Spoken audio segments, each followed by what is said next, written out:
Okay, we're ready, thanks. My name is Marge Brigadier, and I'm a resident of the Pacific Road. And I'm here basically to read a statement of a friend of mine who could not be here. And this is her statement. We, the residents, have listened to you sit here and waste our time with the suggestions of other cities that have no resemblance to our last hometown. San Francisco, Santa Cruz, and even Palm Springs have nothing in common with Pacific Grove, and yet you believe that we will accept these changes to our city. You have continued to put down the long-term residents of this town and threaten us with statements that we will have no services without you. You repeat statements as if they are the gospel truth, when in fact we know better. Let me remind you why you are sitting there. You are there because these motels are not working, and there are complaints against them.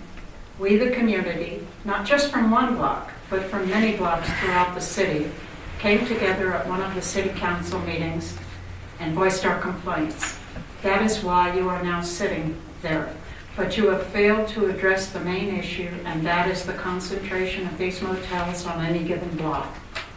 You continue to ignore that point, and believe me, it is not lost on us.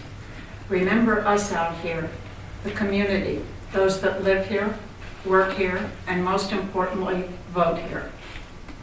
We are fed up with these motels. We, the residents, should not have to put up with these disruptions so that you can make a profit. And no, we do not have to change with the times. PG never has, and that's what makes it a special city, the special city that it is. We do not follow the crowd.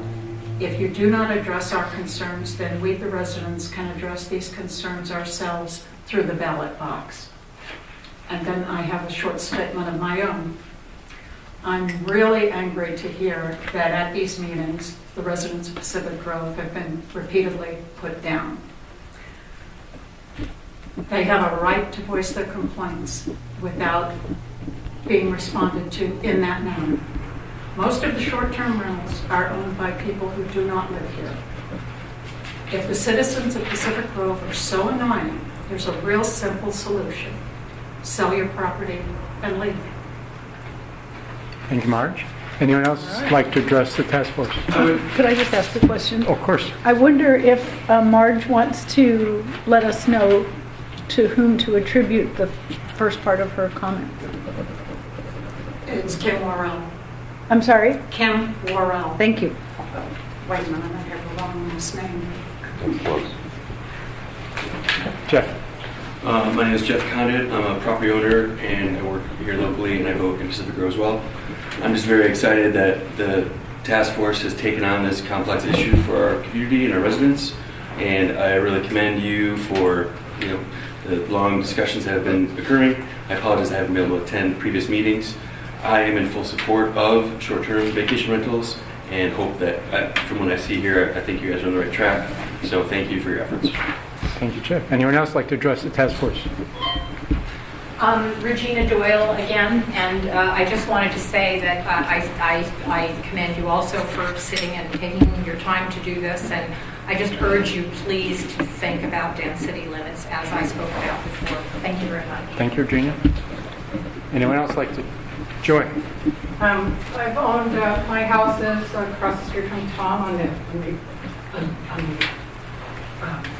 great 18th, second 200 block of 18th Street. I've owned those houses for 25 years. My mother lived in one, and I ran the other one as a long-term renter for 25 years. With no exception, every long-term renter ruined the inside of those houses. I had mice in the station, black mold that I had to have hazmat come in, things I could fix myself. And they were told, all my long-term renters were told to park on Laurel Street, interestingly. They had just as much right to be on 18th Street, but they were bullied, I think, and bullied, I know. And my guest, my short-term renters continue to be bullied. And they're met, yesterday I had a meeting at one of the houses, and they met with, they said, I've had 5 neighbors in my surroundings use my homes for either free or for a deep, deep discount. They will continue to use my homes. They're set up for the next year, many of my neighbors, and 2 new ones have asked. So I went around to all my neighbors and said, anytime you want to use these houses, you have a mother-in-law overflow, or you don't want her looking at your new baby every 24 hours, come use my house. Many nights they're empty. Feel free. You just knock on my door down the street, and I will let you in. I've had 5 neighbors already do that, and I said many are coming for this next year. I've had neighbors borrow my Wi-Fi and pirate it, which is the new borrow a cup of sugar. It's to borrow Wi-Fi when Comcast doesn't show up for their appointments. And I have 3 neighbors that have borrowed my Wi-Fi. We call that pirating, of course, and it's a very strong Wi-Fi, so I'm very proud to let them pirate it until they get theirs hooked up again. So they sometimes need a 24-hour little window. I've taken my people that have been guests at the house and taken trash out for the next door neighbors. We've had one guest fix the next door neighbor's porch light that was on all the time. So I want to say that's what a good neighbor is. I've been a good neighbor on that street for 25 years. There's no difference in the use now. In fact, my guests are very much better for the houses than my long-term renters ever were. I'm in those houses almost daily. I use them for meetings. I slept in one for a week the other day. I had quite a good time. And I want to say that this task force met with very good intentions of starting with a very decent ordinance. And we, even the people that are pro-STRs on this task force, met at that baseline. They did not come in and say, what about, an 8% tax TOT? What about with our 10%, you use it this way, and actually we have the chamber say we have an active Airbnb community too. How about marketing our group? No one has asked for a more lenient ordinance. We came knowing it was a baseline and that we would try to place a few restrictions on that would help people who are complainers. We haven't found out a solution to help the complainers because what we've come down to is now, if you think the last hometown is a plea around this town, you should hear people talk about the goddamn strangers. It has become legendary. And I think I made it that way. So I think that the pro-STR people that are on the task force have come in very good speed and said that they would do what the task force asked, try to come up with restrictions. There are none that fix your problem. We have a density map today that shows what would happen if we had a 300-foot limit. What you'd lose is about 40 to 60% of your STRs, and most of them the big money makers. So you'd lose more than your 60% of STR. Annalisa has been given that. The author will be here in a moment to outline it if you need to. I think we've come in good faith, and we have not been met in good faith. And I'm, for one, I'm tired of it. We have a right to use our homes however we want. This is a state that has made occupancy limits illegal by the Supreme Court. We're one of 15 states that has. You cannot talk about occupancy. You cannot talk about density. You cannot talk about debt caps. We have ordinances that work by people whose business it is to do these ordinances, which is noise and trash and traffic. That's the police. That's what they do for a living. Let them do their work.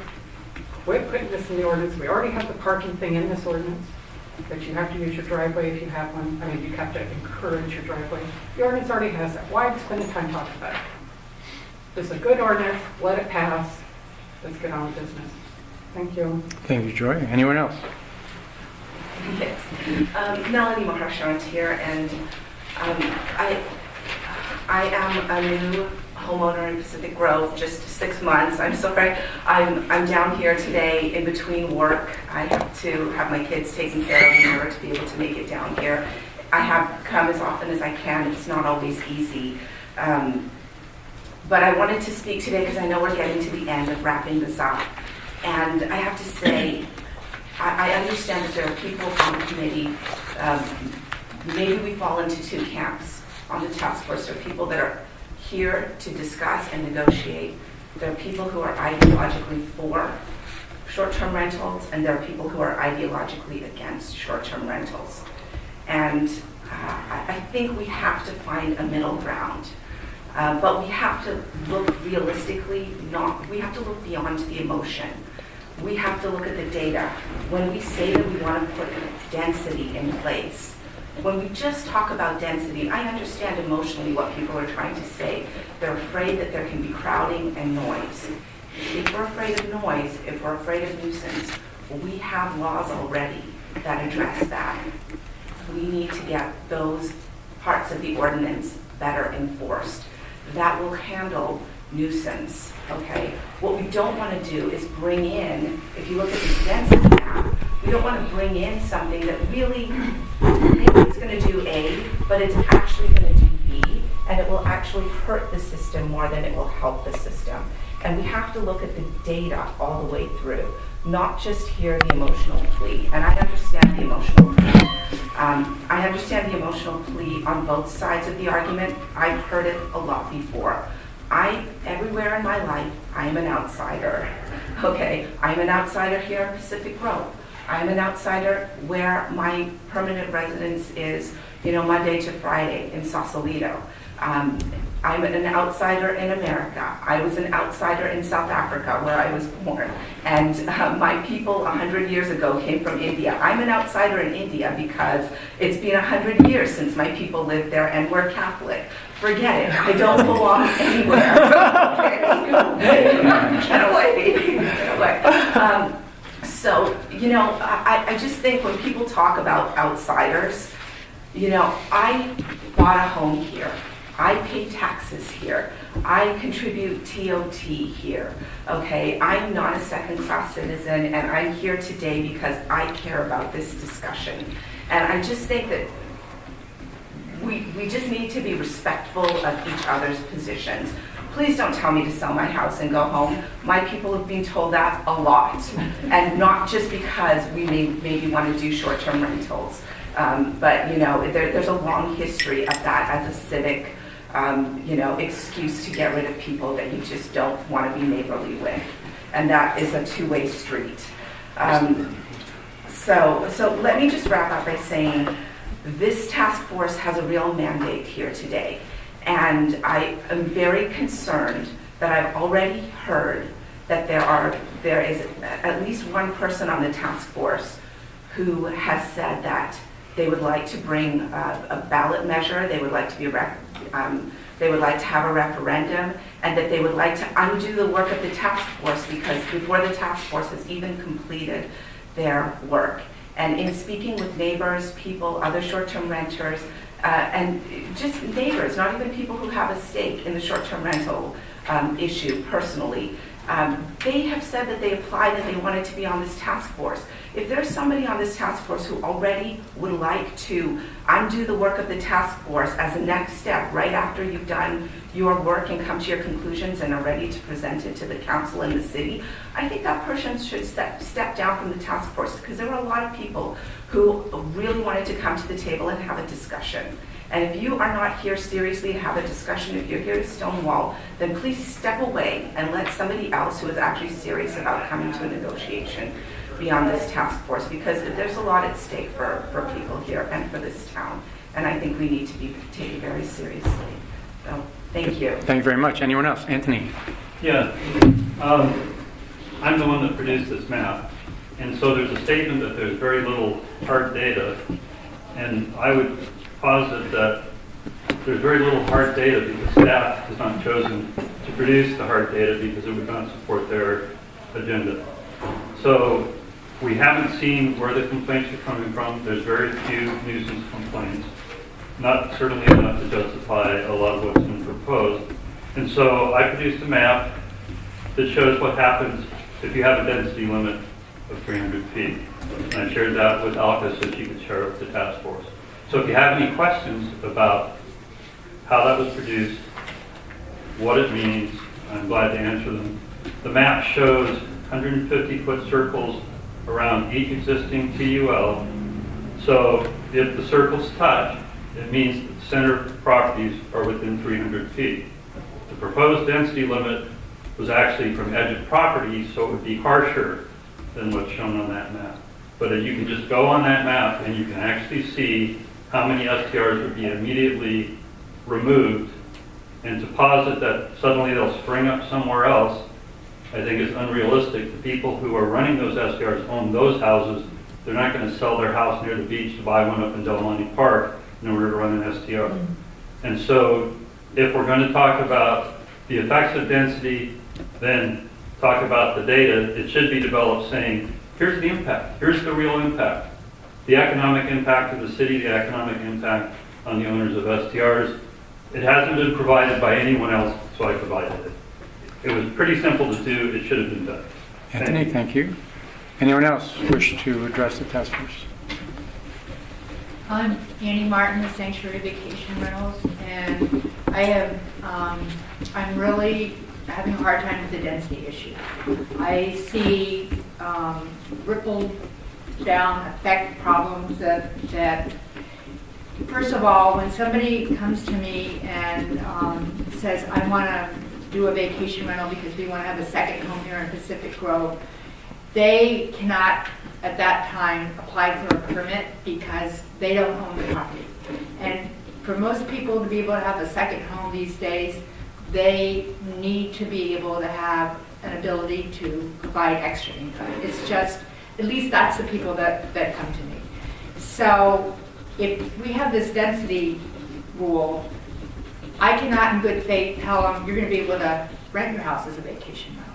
And I think that they're going to make different choices because I really do not think they can go ahead and buy that and gamble. I really think the whole issue comes down to being able to, it's like there's 4% problems and the 96% of good that's happening. Far more good is happening. But we're hearing about the 4%. And I said before, I'm sympathetic to the 4%. And I am more than happy, if I have a bad apple in one of my houses, I will happily ask them to leave. And if we have a problem house and we keep getting complaints, go ahead and take away my license. I don't deserve to have it. So I am more into being able to figure out a way to empower neighbors to have say, but not to have it be so blown out of proportion that, that if you click the complaints that I've been hearing, I mean, they're so minimal compared to the overall good. So, thank you. Okay. Thank you very much. Anyone else? Sally? I just had a question about process. The council did not officially ask for this task force. You had said that was sort of the gist of the discussion, and you went ahead. So you will be reporting to council and not someone selected from the task force to present that at a council meeting, is that correct? That's up to the task force. So at the moment, the draft is from the task force. If they choose not to do that, then it'll be from me. That's really up to the task force. Right, but you had understood this direction and it was not an official direction. There was no majority vote of the council asking me to create the task force. That's absolutely correct. Hi, Janet Zekas, long-time renter or resident of Pacific Grove and business owner. My comment is about the licensing process. The day the moratorium was lifted, we began to enter our property into the process thinking that there would be no problem because we had met all of the requirements. The application sat on code enforcement's desk for 2 weeks before an inspection was scheduled. And we had no idea that you couldn't have a temporary shelter erected, like a little pop-up shed that you might put a hoe or a broom or vacuum cleaner in. And we had a pop-up shed around our washer dryer. In 1990, the home was renovated, and at that time, plans were approved for outdoor plumbing for a washer dryer. So what we did was we put a little pop-up shed around it. In the investigation process, we were told, among other things, that that was an illegal structure and that we needed to go through building and planning, which we have done twice. And we have, for a pop-up shed, for an Orchard Supply purchase, right? And we took the shed down, we capped it according to the request. And the washer dryer is sitting there being covered right now because of the rains, I am so frustrated with this. There were inappropriate comments made during the investigation, like you are suspect already, and what are you going to do with the washer dryer, and where are you going to live when you... these are outside the parameters. And in my first discussion to the task force, I made this clear. So I've got a copy of this. May I give it to the committee? Absolutely. The task force? Absolutely. Okay. I have several more. So this is how we have met the requirements. Time continues to keep going. This is much more difficult to meet the requirements than it is to get a traffic use permit. And I'm just wondering whether or not the city wants the TOT from a compliant resident. In trying to find your email to send this to you in PDF, what I found was a flowchart of the city, and what was at the top were the citizens of Pacific Grove. What was at the bottom of the flowchart was code compliance. So I'm just wondering why it's so difficult when you meet every step as requested. Thank you. Thank you. Anyone else would like to address the task force? Okay, so let's bring it back to the task force. And if Is Alka, excuse me, Tom, is she still on the line? Because I haven't heard. Alka, you still there? Yes, I just mute myself when I'm moving around. Okay, Okay. thank you. Excuse me. And I think the last person is passing something around for the task force. If somebody wants to take a photo of it and send it to my email, that's an easy thing to do, and I can look at it too. Okay, that'll just have to be after the meeting, Alka. Thanks. Okay. So, as we ended last time, the primary next step was for staff to come back to the task force with a draft of a report to the council. And I'd like to give a little bit of an introduction to it before you dig in and start tearing it apart. No, What makes you think we're going to do that? Tom, could I make a comment on, I'd like to make a comment on the Oh, of course. folks that spoke. And then I want to jump in. I thought it was great paper. We heard, this is Annalisa Miller speaking, and we heard many folks, thank you for coming, all of you, to speak. You have to develop a bit of a thick skin coming up here. There was one notion, okay, let's see, Tony, you had prepared some density report, some paperwork. This was just handed to me earlier. If we have time and could call him up to speak, I think it might be valuable information based on that. I know this gentleman to be very analytical and data-driven, which for me is always a benefit. I do believe that this task force has done an exceptional job thus far, of really looking to solutions, meeting in middle ground, and holding our tongue for things that we want to kick the can on. So personally, it's very difficult for me to hear incendiary remarks like the first one. I want to be open, I want to be available, but to have a statement that people should move or move out of town is personally unacceptable to me. These comments don't belong in this group, and I just needed to say that because I'm coming today with a bit more of a stronger cause behind me. So if we're going to do that, that's what I wanted to say, is could we look at that? And thank you to everybody, and I just am not ready to hear personally any more comments about how people should move, and enough. So thank you. Thank you. So if you wouldn't mind, let me just do a quick introduction of the draft. Absolutely. So first on the form, this draft is much different format than Alka's document. The task force can put your report to council in any form you want. I did it this way because 95 or whatever % of the documents that go to council are in this form. It's something they're familiar with. That doesn't mean you have to do it that way. You do it whatever way you want. They tend to prefer short versus long, and it's for several reasons. Not because they're not bright, not because they won't do their homework. It's because they want to make sure that the key points of an issue are available to the public as a whole, and anybody who's interested can, in 2 to 5 pages, pick up the major issues.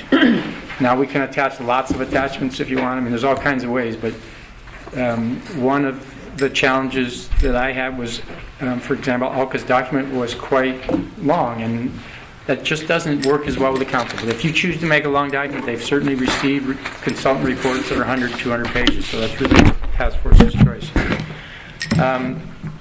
Secondly, in terms of the substance, it's very important that everybody understand, not a single one of you had anything to do with this document. You didn't write it. You're not guilty of it.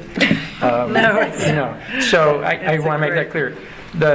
Clearly, the recommendations on page 3 and drifting over page 4 came from your decisions, for the most part, came from your decisions over the last 2 weeks. So we tried to capture what you decided and put it in words that would resonate with the council and understand.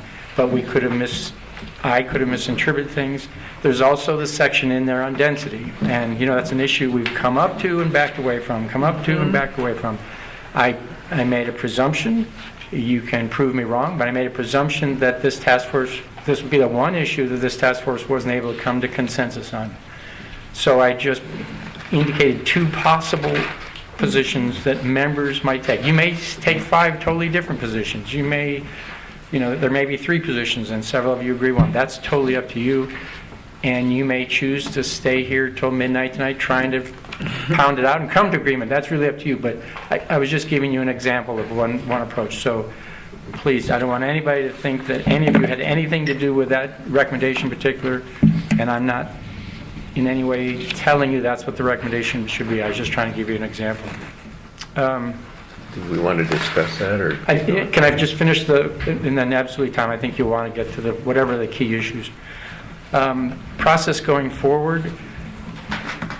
So your report, whatever it ends up looking like and saying, really needs to be into the city clerk, Sandra, next Tuesday morning by 8 a.m. That's the way to get it, so it can go through all the steps in the process, make sure the city attorney's had a chance to review it, all those kinds of things. So the task force basically has a week. We can take whatever you decide today, and you can do it any way you want. One of you can decide to write it. The 5 of you can get together and write it. You can direct me to make changes. It's your decision. This is your task force. But we really are, as one of the members of the public said, starting to bump up against the deadline. And so, if this is presumptuous, I apologize. I was just trying to keep the process moving forward and give you something to react to. That's great. So that's all I wanted to say towards the introduction. So, Tom, I think you have the floor. Yeah, historically, if I understood it, this was a task force essentially to advise the city manager. Correct. So if that's in fact what we are, it would seem to me that you're the appropriate person to do the report and make a presentation. What you have here, I don't have any problem with the framework. I got some issues with some specifics, sure. But as we go through them, we'll get to that. But that would seem to me to be the appropriate approach, not only because that's pro forma, but as I understood it, that's what we were. We weren't here to vote. We're not a separate committee. We were an advisory group, basically the city staff, and staff can digest that as they will. And may I just respond to that before you move on? So my commitment to you is I will not change anything you write. If you write something that I absolutely disagree with, it's my job to give the council my best advice, but I'll make that separate. So we can do that any way we want, but what you decide is what you decide, and that's I've told you since the beginning the integrity of the task force. But I would suggest you be the main summarizer, proponent, be in charge. And if we really have strong differences that aren't spelled out, I would think maybe we do public comment, just as individuals. Or you can do something attached. You mean there's a variety of ways to do it. Minority reports. Variety of ways to do it. What's it called, Tom? Minority reports. Okay. I'm going to. Well, it just depends. It just sort of seems to me that we have some various opinions, and if we're going to attach them, they need to be clear that they're one person or two person or three persons' opinions, and not a consensus, and not the recommendation of a group. Right. So that's reasonable. Okay. Jen? Hey, Tom, this is Alka. So I think that as long as we all agree to what is written here, and it looks like we have a week to do it, whether we do it today at the task force level or whether we, send it in to you and you share it with everybody, I think I'm okay with city staff presenting the report, but as long as we agree to all the things that you've written here as something that we all agreed to as a consensus. Good. And I would also ask for all 5 of you to attend the meeting on the 16th if you can. I think that's important. Absolutely. I think the council will have questions of you that I'd rather not try to be the middle person and interpret. I'd rather have you be able to answer those questions directly. So. Excellent. And then, as you know, the report will also be going to the Planning Commission the next night. The way the council did it, they didn't give the Planning Commission a chance to address it first. But I've tried to address that in the overall recommendation that the council basically said, okay, staff, here's what we want you to do. Bring it to the Planning Commission, even if it's not a change to the zoning code. And just so you know, if there is a proposed change to the zoning code, the Planning Commission under state law is required to hold a public hearing and then make its recommendations to the council. But what I'm saying here is I think that we reversed the order a little bit this time. That's what the council wanted. That's what they get. But then even if there's not a recommended change in the zoning code, I'm suggesting staff do what council directs, prepare it, take it to the Planning Commission, and then the Planning Commission make its recommendation to council. So, but you may have your own opinions on that process too. I'd like to chime in. I like this form. It's familiar to me as a commission member.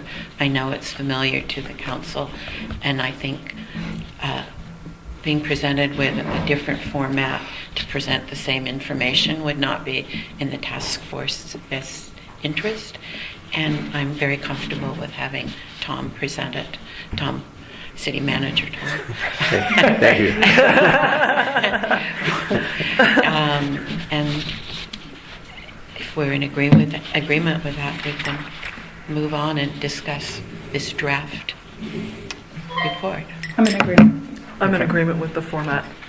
Okay, And so- just would like to go over some of the points that are within it.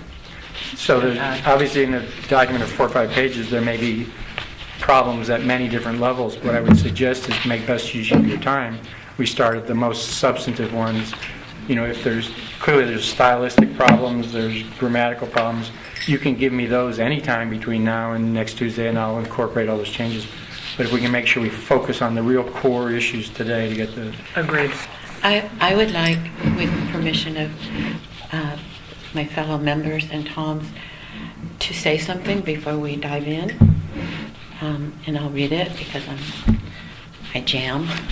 Anyway, it's clear that the topic of short-term vacation rentals stretches far beyond Pacific Grove. We've all become abundantly aware of that. And it's equally clear that there are 2 main camps. Those who believe in private property rights, but believe their private property rights include being able to run their residential property as a short-term vacation rental, and those who believe that STVRs in a residential zone are a commercial use and that the use is a violation of zoning law. So we have those 2 camps. I'm not in a position to decide what is correct, and apparently from my research, and it would be nice to know if there's something else. There is no case law addressing that. However, I've heard that there might be if people are not happy with the direction that communities go. The task force has made it clear that the goal is to reach consensus.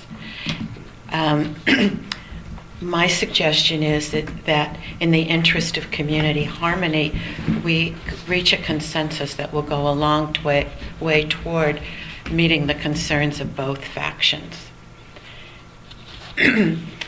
So I support suggestions to the City Council that if STVRs are going to continue in Pacific Grove, reasonable enforceable regulations that address the concerns of those who would like to see them go away be adopted. That's it. Thank you, Robin. Thank you. Okay, so would you like to proceed? Can I ask just a procedural question? Of course. When you said it has to go to the clerk by this following Tuesday? Correct. Okay, so today's the day. Yeah. Well, unless you choose to have another meeting, yes. Oh, well, I, for one, am leaving on honeymoon this weekend, so Oh, congratulations. I don't intend to do a hookup call. Congratulations. But other than that, okay. I'm here tomorrow. Okay. Okay, and that was one procedural and just one definition. Down in on its page, I think 3, down, there's a reference, I think it's a housing reference, HOA and PIC. What number, Tom? Excuse me. So Two, number F? 1F. Yeah. Oh, 1F. So an HOA is a homeowners association, and that's regulated by the Davis-Sterling Act under the state, and TIC, Tenants in common. Tenants in that's common. also regulated by the Davis-Sterling. All right. No, That's not. no. Is- Tenants in common is different type of ownership, so, well, yes, but that wouldn't be governed by Davis Sterling. Is there a separate provision that does govern that? No. Okay. Yeah, Unfortunately. it's a different body, I think, yeah. Very good. Thank you. Tom, can I suggest that we go down the list of the general provisions starting at page 3? That's up to the task force. I'd like to Oh, proceed. page 3, Alka, or page 2? Wait, discussion 1? No, I think it's It page, says general is it page provisions. 3 that we start the recommendations, general provisions? that is correct. Yes. Okay, general provisions, all right, I'm moving up. Wait a second. I think that maybe my printer just do the top, that's, thank you. And you want That's to, strange, what, am I missing a page? Okay, go ahead, thank you. do you want to take them in order? What's the group pleasure? I would, yeah. Or there might be some that we don't need to even talk about. I hope so. I hope so too, so All right. maybe we can, in starting with general provisions, we can kind of scan down the list, and if somebody sees one they think we should talk about, let's stop and talk about it. So does anybody want to talk about A? No. No. Anybody want to talk about B? No. Yes. Okay, excuse me, I'm sorry. I do want to talk about A2. The 60-day limit for folks like me doesn't work for me. I think that it needs to be longer so that people can have flexibility if they have to. Our plan is eventually, when kids are kind of out, moving to college, which is close, that we can take several weeks at a time off to travel, and that will cover our travel. So, and I know several other people that would like that as well. I don't know where we arrived at 60 days, but I'd like us to revisit that. Well, the 60 days was just a suggestion, and so, I mean, it could be 90 days or...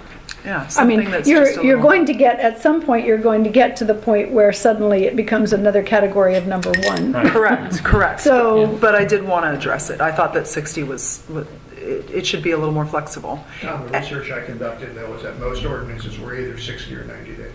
Okay, thank you, Mark. So if we could change that to 90, that would be a start for me, if that's all right with my task I have no force. problem. I'm okay with 90. As long as they're owner occupied, I don't care. Thank you very much.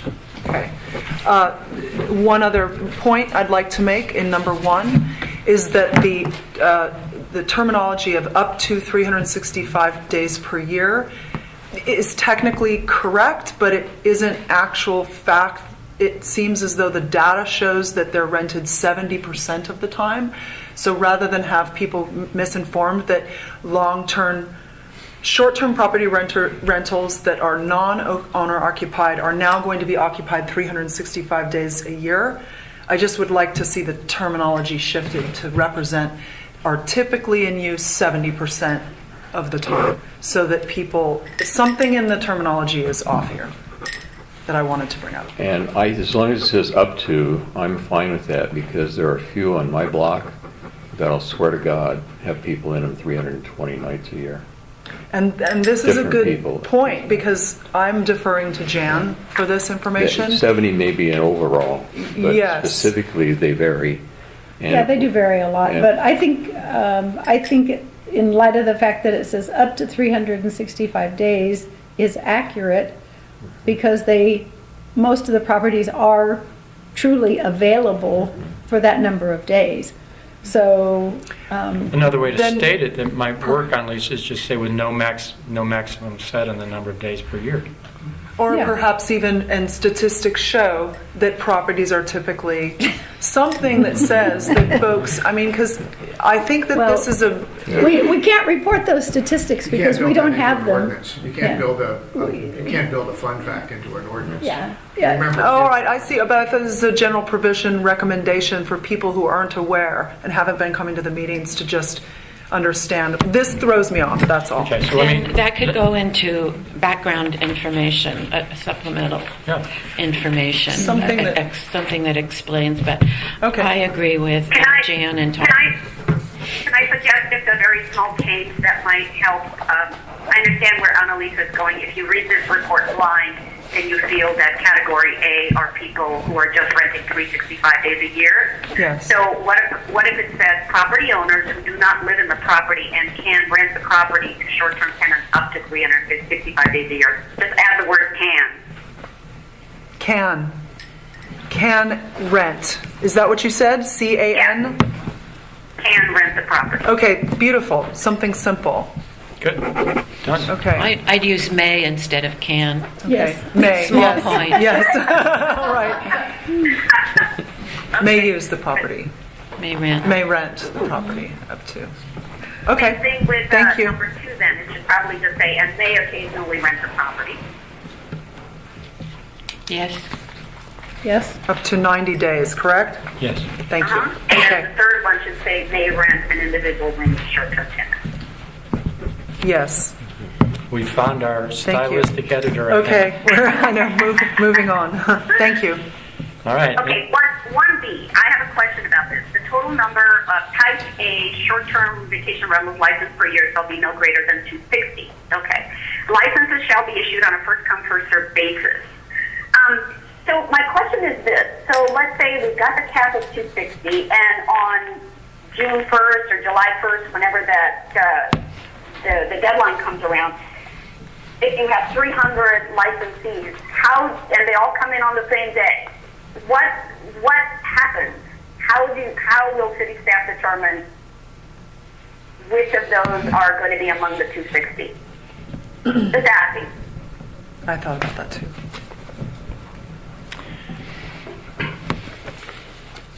So if they're all time stamped on the same day, Yeah. you would end up so that there's no favoritism in any way shown, assuming there's no density limit, it would be by lottery, it'd be by random selection. By random selection. Okay. So I have one other thing that I was thinking about, just procedurally.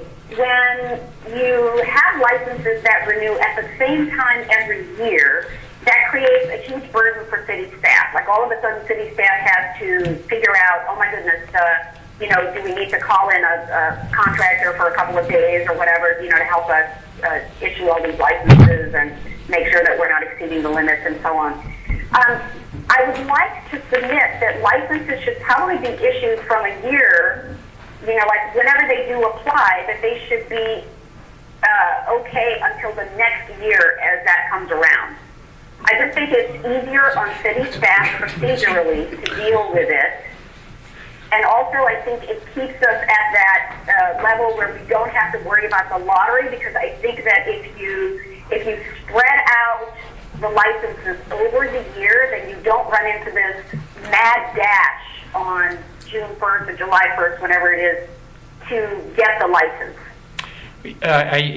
I appreciate the point, but let me give you an example. The Memorial Bench program we have in the city, that is done on when one party says they no longer want the Memorial Bench, then we go to the waiting list, and the waiting list is longer than the number of benches in the city. So yes, there may not be a mad dash in a given time of year, but my assumption would be if there are more than 260 owners who wish to have a vacation rental, there will be a waiting list. So if Joe Smith's comes up on November 1st and Joe says he no longer wants to have it, then we'll have a waiting list. Then we'll have to be a random selection within that waiting list or some other system of prioritization. So I think it does balance the workload out over the year, but I don't think it necessarily changes the fact that if there are more people who want, there are going to be more people who want, whether it's one day a year or throughout the year.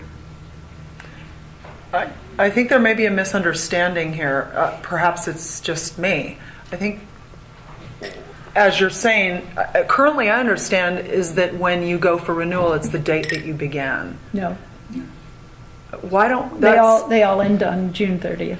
Okay, I knew that was this. So that's been the ongoing process because I haven't. You can had- recommend a change to that, but that's it just as Olga was suggesting. But that's been the process till now. Okay. I think that should totally be a function of what city staff, how city staff wants to run it and how it's either efficient or not efficient for them. I don't think I don't think for us it's appropriate to make that recommendation. I agree with Jan. So for those of us who come in on December, so I pay my fee, my annual fee, but I really only get 6 months of use. It's historically been prorated. Okay, so No, it's not it's not prorated. prorated. We all pay the full amount. Yeah, that's the part. We pay the full amount and it's not prorated, and so that doesn't make much sense. I've had some that are prorated. It's been problematic. Yeah, that's a big Okay, issue. so that's something we need to clean up. Okay. So Could we hear from staff at this point if the Let us- program is as is works, or if it was something where each come first serve based on? well, let us think about it, because Annual. if you end up deciding, or if the council ends up deciding, let's put it where the decision is going to be. If the council ends up deciding on a density limit, that changes lots of things, and so we'll really have to think through the process. Okay. If there isn't a density limit, then absolutely, I think we can do it one time per year. We can do it throughout the year. It's pretty much, Yeah. so it's a much more straightforward, easily doable process. Okay. Okay, I just wanted to understand how you would do the first come, first serve. So now, I think I understand, but it sounds like whatever happens, you guys will probably have to look at the procedure and process. What I'm trying to do, Tom and task force, is I'm trying to think of ways that this will be easier on staff, because we will have costs coming up to increase that, and if there's anything in here that causes an increase, even if it's for a short period of time in staff hours, that's going to impact the budget. So I'm just trying to be mindful of our PG budget. Right, and thank you, Olga, and I tried to address that in 3E, and so we'll get to that later as we continue down the list. Okay, and I'd be curious to know what staff would prefer, so that the current modality is simpler, is cleaner and clearer, and can be the applications can be processed quicker. Got it. So that just makes it clean And we had a member of the public who expressed that same. yeah. Okay. Anything else on B? All right. No. Anything on? Oh no. C's easy. We'll move right on to D. No. I was just kidding. I don't disagree with what you've done here. But at the time we were going through to see what we could agree to and come back on what we didn't agree to. So if this is the time we come back to it. It just seems to me, and I am the only one on this task force that lives among a bunch of these things. It seems to me, unless we control the density and the concentration, everything else we're doing here is secondary and is just so much window dressing. None of it is going to hurt anything, but it's not going to solve the problem that has most impacted some of our neighborhoods that have been very vocal about the damages being done there. And I'll get to some more specifics down on when we get to those sections. And Elke, I think at some point you will want to address or present Anthony's, but I just would like to preface it, especially since Anthony raised it. In fact, staff has done analyses of several different density variants. There was the 200-foot, the 300-foot. What if there's 260 in the whole community? What's the distance? There was distance. There was one per block. So we can bring back all of those analyses if you'd like. And maybe Anthony's done the same thing, so it may not be necessary, but we have all those available for you if you'd like. I agree with the point. Okay, you say the task force could not come to agreement on the desirability of a density limit. This is true. I don't think that we can come to agreement on it. Two separate approaches. One is no density limit, which is something I personally agree with. And then secondly, density limits tailored to the neighborhood. Given that 260 units represent less than 5% of the city's housing stock, neighborhood of 20 residences should have, in general, one STVR. How has that number been determined by city staff? That's just straight math. There's no intent to be normative there. That's just saying that 260 is a little bit less than 5% of the single-family residential units in the city, and therefore 5% is 1 out of 20. So it was just straight math. So then what does the next sentence mean? Standards in some areas of town, such as the Mermaid Street neighborhood, for example, can be significantly different. What does that mean? Well, for example, as far as I know, and Terry can correct me if I'm wrong, we have not had any complaints from any property owner on Mermaid, even though a large percentage of the homes on Mermaid are short-term vacation rentals.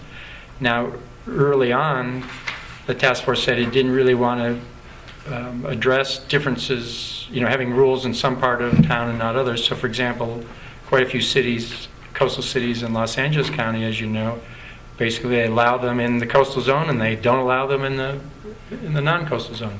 You said you didn't want to address that. I just put that in here as a possibility because Mermaid Street seems to be functioning fine, and there are other areas of town that may be functioning fine, and so maybe you don't want the city to necessarily be uniform with a grid. You want to have some flexibility based on the neighborhood. That's up to what you recommend and what the council decides. May I say something?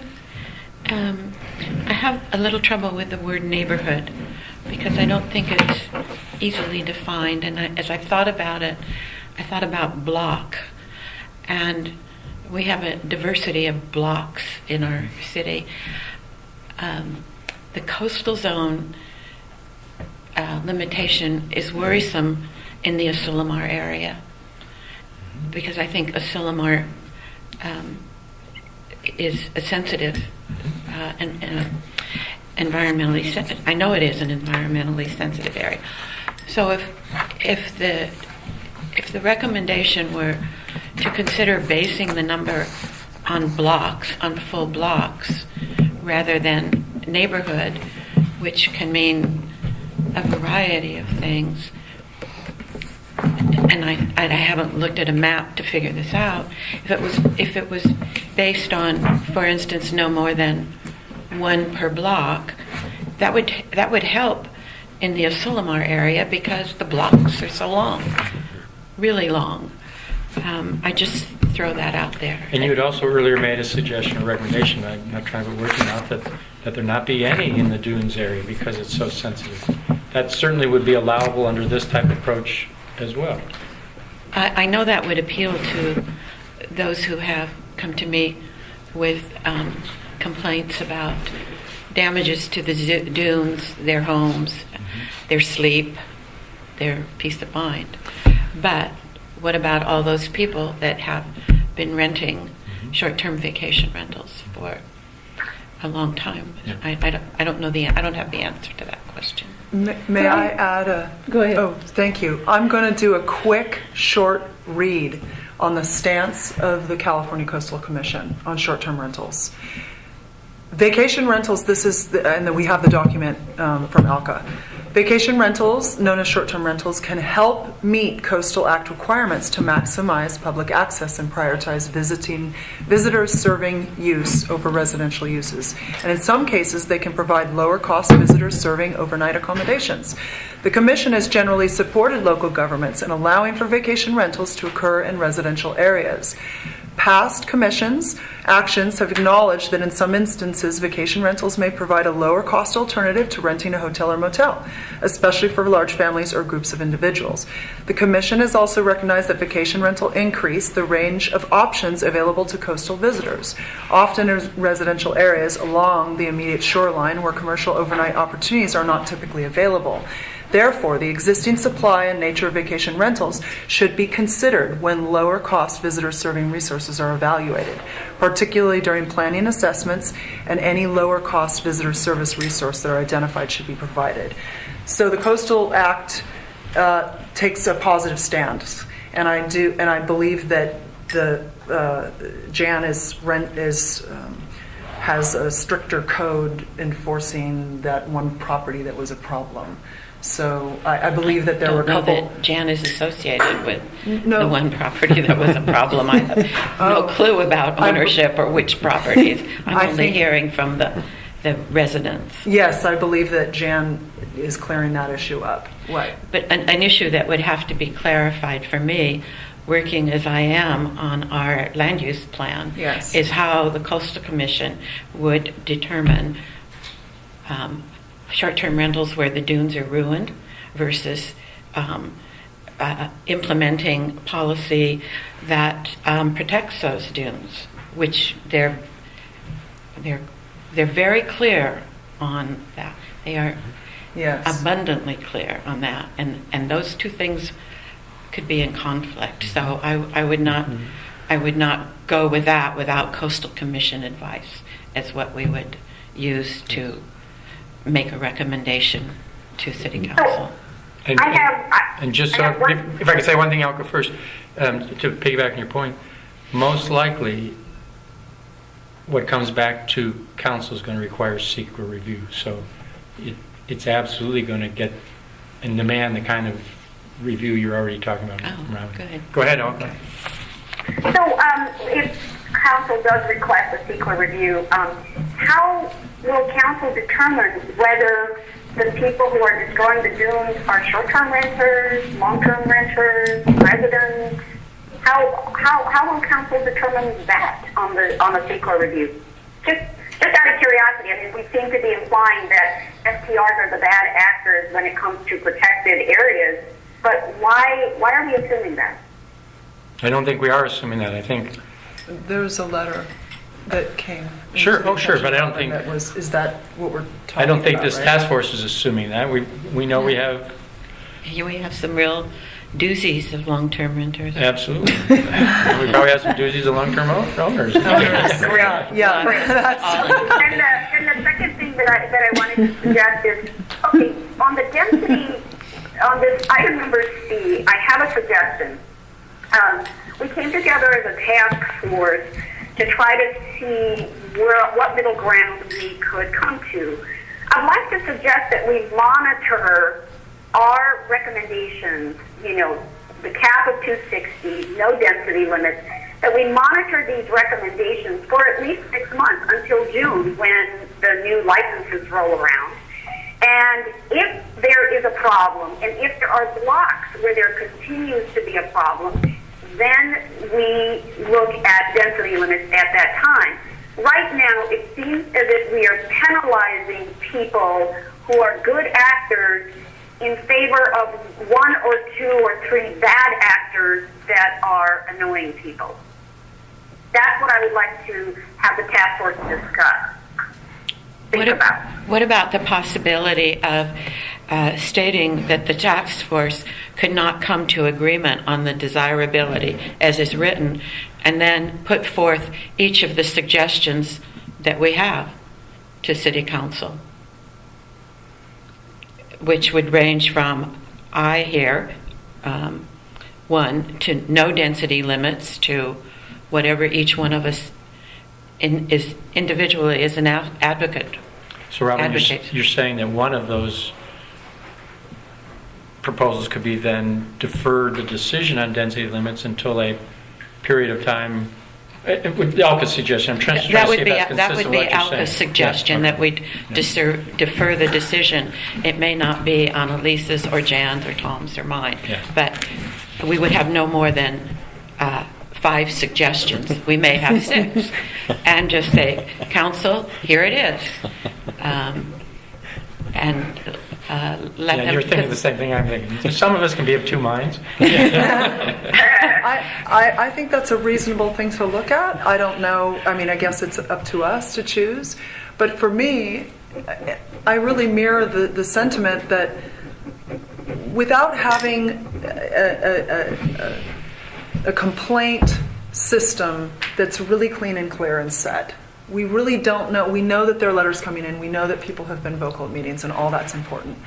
But the suggestion of having a hotline so that both the people that aren't the bad actors and people that are calling just as errand complaints will be fined really brings everybody up to their best behavior.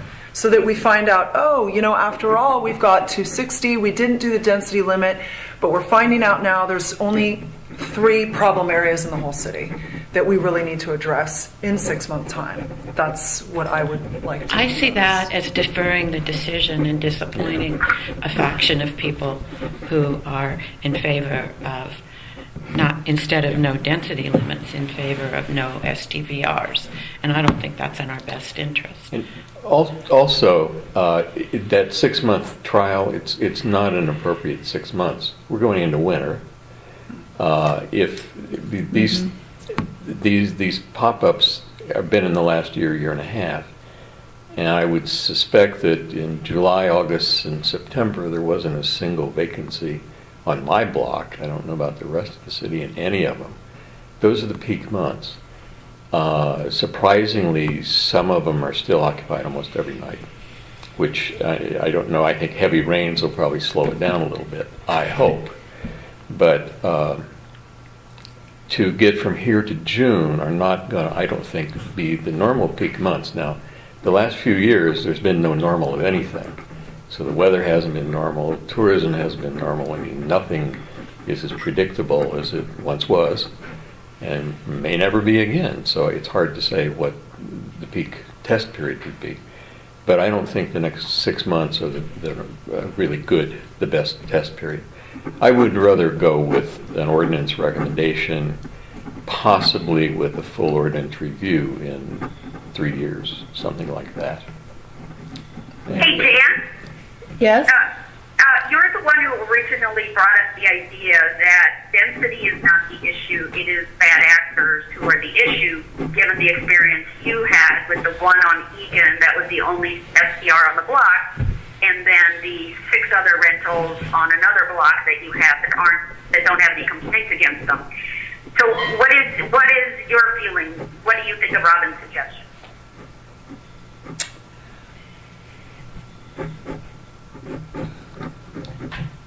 It is still my considered opinion that a blanket density regulation throws the baby out with the bathwater. In my experience, density is a problem in some areas, and it is not a problem in others. I have yet to concoct a way, a reasonable way, to suggest to the city that they deal with that so that it's reasonable and workable for everybody, other than to have an ongoing board or commission in the city that helps neighborhoods or blocks or areas deal with those issues as they come up. I just, in thinking about what happens with my inventory of homes that I manage, I have just as many, I probably have more issues come up with long-term tenants than I do with short-term tenants. And I think that they are very house-specific and neighborhood-specific. And I just think a blanket density regulation doesn't solve the problem, although I'm not I'm not opposed to it. I mean, I think it's one way to address the problem. I'm just not sure it addresses what the real problem is. So. What do you think of the idea of waiting, at least 6 months just to see if we place a hotline into effect, if we place a very clear complaint and resolution process into effect, if we could allow 6 months to make sure that we have enough data then to support, if that shows that there is a really clear density pattern that is causing problems, then we take care, then we have enough data to support this kind of resolution. What do you think of that idea? I think that no matter what we do, if this task force went back to the council with only one suggestion, and that was to implement a hotline, that would improve things. And 2 suggestions would improve things more. And so, there are lots of things in this report that are going to help. But I also agree with Tom that the upcoming 6 months is not the judgment period. I mean, right now we're in one of our slowest times, and through the spring it's going to be sluggish, but it will pick up, and as we roll into June, it'll pick up more. But if you say, okay, we're going to judge it at the end of 6 months, you haven't been through July and August yet. Then let's do 12 months, perhaps, a recommendation of 12 months.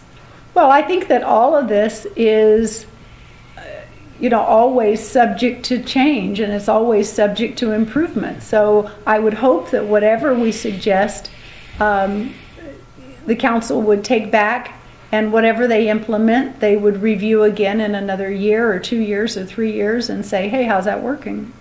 And continue to refine it and to make it work better and better. Jen, I agree with you in principle. I also know issues pile up, and it's frequently difficult for the council to get back to an issue Of course. on as timely a basis as they hope to. So. That's why they need a board. That's why we have 3 minutes of public comment. Remind them. Right. Annalisa, what do you think? I'm clear and straight up in saying that I don't believe density is the issue. I want the public record, I would like to know that I hear people's concern. I hear that they feel like it's out of control. And I'm just having a very hard time separating this whole idea of short-term rentals, people coming in, long-term renters that don't have, that cause problems. It's getting to be an emotional issue when we talk about density, and that's why I would like to hear Tony's 5-10 minutes on the density issue. I don't think it's the solution. I don't feel it. And here I am really anti the density, but I'm willing to meet in the middle. I'm willing to say, let's look at this for 6 months or 12 months. I thought this number of 260 was a little bit ridiculous. I think it should be 300, but I wanted consensus. I wanted to come to the middle. And I would also like to see that from the folks that are all sitting here. I think, I understand that it's a difficult thing on your block, and I hear you. And I actually went over to meet with neighbors to see if there's any possible way everybody could get together and powwow to see about some solutions. I don't hear anybody coming up with solutions. I just hear complaints. And I just want us to move forward and do something that really works. I'm sorry you have so many short-term rentals on your street. I think everybody's trying to come up with solutions to help the people that really don't want it around, but they're here. And so I'm going to be no on the density. And in your spirit of compromise, I think 260 is too many, but I was willing to go along with that, so we would agree to something. I thought that 260 was your suggestion. At this point, I'll take anything better. I agree with Annalisa. I thought 260 was too low, and I remember the city council was willing to agree to up to 380. So, but Tom, you had suggested it, and in a spirit of wanting to moderate this, to keep it in the middle, I decided to go along with your number 260 also. Yeah, Well, then, it looks like we're not coming to any decision on density. We're still at a crossroads, and I'm wondering, Tom, can you just leave it at point CI? Can you just leave it at CI or C1 or whatever that is? No density limits. We could not come to agreement on the desirability of a density limit. Are you talking to Tom. Which Tom? Tom Frecky. Can't you just leave it at that because we are not coming to any kind of agreement? No. I think we owe the council. I think Jen's point is absolutely valid. We need to, as long as we can, scratch our heads. What is a solution, a nuanced solution that allows and regulates and does all those kinds of things for the best of the community as a whole in each neighborhood. So if we end up with 5 separate ones there, that's fine. If you each want to send me yours, I'll send them back out to the 5 of you, and you can, maybe 2 of you can link up or whatever, but whatever the case may be, I think we need to give the council more than just the introductory statement. We need to give them some ideas. Well, maybe we can suggest to them that some members of the task force feel that density is a good idea, and that the planning commission should make recommendations regarding what density limits should look like. Should it look like 1 per block face? Should it look like 1 per 200-foot radius? Should it look like Right. 2 per block face? I hear you and I appreciate that, I'll be interested if Robin disagrees with me. Planning Commission is great, but the 5 of you now have put much more thought into this than the Planning Commission is able to. I agree with that too. I think the Planning Commission would like to hear from you what you Okay. think. I think Is that just by okay? virtue of the 260, we're capping this. So we're going to be capping these dense neighborhoods already. And we just need to be addressing and looking at the ones that are the problems and the ones that keep reoccurring. And I think that 12-month period is really going to show up once we have a hotline in place, once we really have some no parties, et cetera. I think So that would be your suggestion. That's my That suggestion. would be item number 2 here, and Correct. Tom can have 3 and Jan 4, All right. and Alka 5, Okay. and I'll Okay, take so 6, each or whatever. Yes. You may decide. Yeah. Okay. You All may right. decide. Or should it be 2A, B, C, and D? Any- Our initials? Okay. So if each of you then would send me, A proposal. Yes. Okay. We did it. Tom Frecky, I have a question for you. Did you make any attempt to call the hotline people, the ones who manage the 5 different cities' STVR issues? I did not. I thought you did some great research and put a really good proposal in front of the group, so I didn't do any independent corroboration of your research. Well, may I recommend that city staff actually call and find out what their experience is like and whether the number of complaints have gone down as a result, or whether the happiness within the community, the satisfaction level has increased. I think this is, I've done the research, but I would really like for city staff, before you go to city council on December the 16th, to be able to say, look, we actually have done the research and this is what it shows. Sounds like a reasonable. It's a 15-minute phone call at best. Sure, no problem. Is anybody opposed to having a hotline? No, I think we No. really Okay. all were on board. Yeah, I don't know really why we need to research it. No. Nobody was opposed to No, it. we'll do a hotline. Yeah. Alka, we like your hotline. Thank you. All right. Thank you. Once you talk to her, it's really amazing, the woman who owns the hotline. I mean, she has all kinds of suggestions on how to deal with all kinds of issues that crop up. It is an amazing resource. She is an amazing resource, and she's dealt with so many complaints over a 5-year period. Elka, we're in agreement with you. That might be a good point. Stop selling when you're ahead. Well, that is, Mark, that may be a good point, because you'll be giving a presentation as well, and the specifics that she has to speak to you as the community development manager might be a good. So I think Alka might have a point there, if that's all right with you. Very good. Excellent. Okay, so let's move on to D. I think we're in agreement with Yes. that. Okay.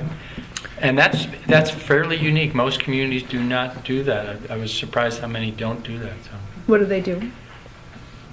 Once they issue them, They run with the They land? run. they run? Really? Yeah. Yeah. Well, you know, in San Francisco, you have to do it annually. Right, there's Some cities do. Yeah. Okay, and let's they keep also- going, 'cause they we also agree run with it, that. Yeah. Okay, E, any disagreement? The addition of city proof of short-term liability insurance, it's a little bit Oh, different. Capture. STVR. STVR or STR Yeah. short-term, Thank it's a you. specific. Really good. Thank you, dear. F, Try and keep No. I have problem with per parcel. And I sort of have a problem with this. exception. In the case of an apartment building, which is not really addressed here, and then and we're excluding HOAs and TICs. I haven't read through all of this. Does that mean we're just not touching them? But in the event a property is on more than one parcel, I think it should be per property. And I don't even know if that has sufficient boundaries, but the intent is that it be a one owner, one property, not that if the one owner, one property is on 2 or 3 parcels, that I think we need to say something that's a little more restrictive. Didn't we talk about that as We did. per parcel or property in case of the multiple parcel thing? So then we just need to add per parcel or property. Yeah, because I think the only concern then was condos. I did want to bring up point in case there were several meetings in the very beginning where folks came up and had been renting. They have properties with 2 or 3 units and they've been renting successfully. So we're going back to them and saying they can only rent one now. Correct. But if they're not a problem, and we're gaining TOT and the neighbors are okay with it, why the restriction? The principle was this, is that if you were, let's use an apartment complex of 5 units. The principle is that unless all 5 of them were STRs, some poor person is going to find themselves in a potential animal house. You know, they're going to be a long-term renter. You know, they rent a place annually thinking that they've got sort of what I would call the peace and quiet of now you share walls. It's not like Tom's Eden situation where it's across you. Now you share a wall. So the concept was if you share a wall, then we're placing short-term and long-terms literally 6 inches apart.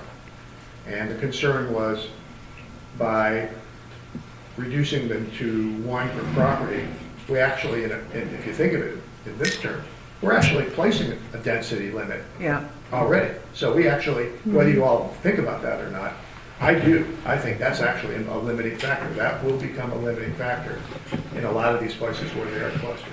Well, perhaps It'll also make some of that 260 available to somebody else that has a different property altogether I know, who I wants thought a about that license. too. I thought about that too. Okay, well, I think that's also in the current ordinance, isn't it? 1 per parcel. It No. has No, it's 1 per parcel. No, it's not. It's not in it at No, all. in fact, when the ordinance was, no, I know, when the ordinance was adopted, we clearly addressed that question. And we talked about it with the city council and we said, you know, do you want to require somebody who has multiple units on 1 parcel to get multiple licenses? And they distinctly said, no, they were gonna have 1 license for that entire property.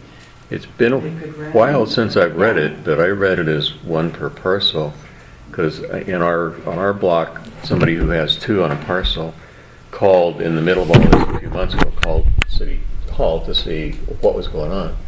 She lives in Seattle, and she was told that, well, you only have 1 on that parcel. So she dropped 1 for short-term rental licenses. It's now long-term. Well, but I think the interpretation was probably incorrect because what it says is 1 per parcel or 1 per property. What that means is if you have several abodes on one parcel, you only need one license to vacation rent all of those properties. And that was what came out of the original construct of the ordinance. But I think in going back to it, you know, we can clearly see that there are some distinct advantages to limiting that to one STR and one license per parcel. And one license per parcel doesn't mean that you can rent everything on that parcel. It just means one of those residential units. Well, perhaps, what if we say that the renting of apartments can only have one? I don't see people Well, staying in apartments. I think mean, that's it what just this, is- that's what this says, though, in F. That's what property would mean. I'm gonna need glasses. for That's what that accomplishes. It does here, but I would like it to be more specific. I think that if somebody has a property with 2 little units and they're proving themselves to be good citizens and it works, why fix the wheel? And that's the only thing is like, oh, then somebody else doesn't get that, you know, access. But I believe, again, just in view of the 260, it's going to limit. And these are full-time, these are for full-time people. I think that So- speaks to the density, which is, we disagree on what to Yeah. do with that, but I that's just- one way to help with that. I think that you can name apartments and be specific, and I believe that others are case by case. I think we're really limiting people in what they can do with properties that are already successful. One license per parcel/property, so long as it meets the other criteria of 260 feet. No. There's not currently a density limitation. The 260 is how many total That was the units. suggested. But it's not a foot, it's just total number. Yeah, but I thought we had to use 260 twice. That was the meeting I missed. That it was 260 And so- feet and 260 It may work cap. out to 260. I don't know But the favorite the number. actual agreement at that meeting you missed was 260 See, where it says total under separate units properties. citywide. There was not a distance limitation. Okay, so here's a quick question then. Perhaps there's a middle ground in that if I'm thinking of these lovely homeowners, they came in, they're doing everything right, nobody's complaining around them. And I love the term you said, throwing the baby out with the bathwater. And I just want to be, the people that have been doing it right, why are they getting the low end of the stick? I would like to potentially see then middle ground. They can have their long-term 260, and then perhaps the other unit is the 90-day per year. Something that affords them, if they've done it well. And how are you going to, there were 3 properties that are doing this. They have multiple little cottages, and they're beautiful. They refurnished everything. They're lovely. They're on the top of the list for renting. And to pull that from them just doesn't make sense. And unfortunately, they're not here, but I'm sure they'll be here on the 16th to speak. Just I'm not so sure I agree with short end of the stick. Because don't forget, we have that faction, that 50% who believe that short-term vacation rentals are a commercial use in a residential neighborhood and that it's wrong. I don't think it's And- 50%. Where did you get that? I don't believe it's 50% at all. I think that there's a group of folks, and I want to respect them, but I don't believe it's 50%. And it will come to vote. and Well, it'll it might be interesting. less. Yeah. Or a percentage of people. Yeah. That's the first time I've ever heard that figure, Robin. Where are you getting that? No, I think what Robin was referring to, she said at the very beginning there were the 2 camps. It's 2 factions. Yes. And of those, one is in my head, maybe I shouldn't have said that, but I've not found any numbers to support either faction at all. All I've read are and been told are that there are these 2 factions, and then there's the middle ground. That's faction number 3, that the silent majority. Well, we also have not addressed the fact that it's possible that of those 2 parcels that are currently being rented, that one of them then would become a long-term rental and contribute to the long-term housing stock. Yes, which is one of the concerns. That's the point. And while I vehemently would assert that practically none of the owners I represent who live out of town, if confronted with the inability to short-term rent their houses, would then turn them into long-term. They won't. They want to come and use them. Yeah. But if you have a situation where there's two on a parcel, there's the opportunity for the person to still come Yeah. and contribute to the long-term housing stock. So I think that that by limiting the licenses to one per parcel contributes to the opportunity to other people to be part of the total 260 to get a license, and it contributes to the long-term housing stock.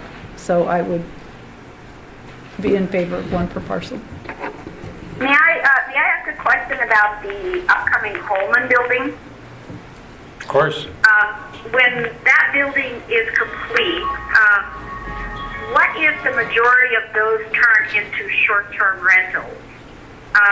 Is that going to impact the PG community?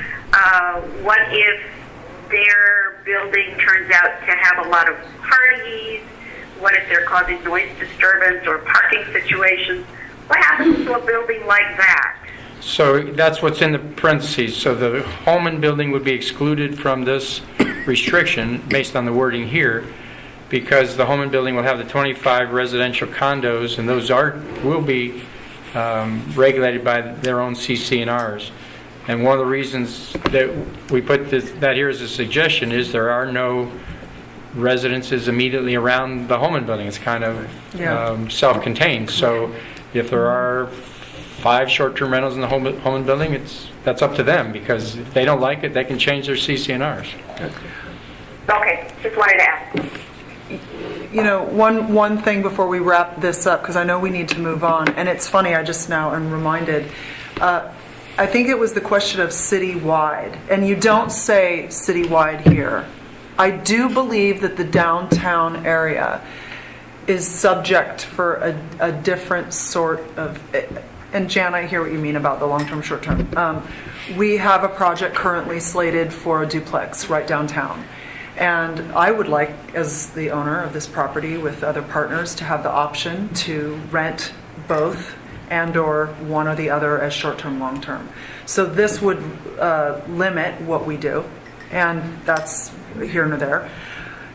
But downtown is a completely different issue. You've got parking, you don't have the neighbors, they go home at night. So I would like to be careful if this is what we're putting in to state, downtown will be looked at like the Holman. I think the whole ordinance references residentially zoned properties. Okay, so that if you're is talking about a commercially zoned property, then it's a different thing anyway. It's a different animal. That's what I thought, but we did mention something about citywide, and I know this is a personal case. I'm bringing a personal case to the table, and it's not like I'm voting for that. But I think downtown has an opportunity for this type of thing, and keeping but that's another subject in the future. So, moving on. Okay, Moving So we agree. Yeah. I think we do. I think, Imagine that. All right, so G. We agree. Paul.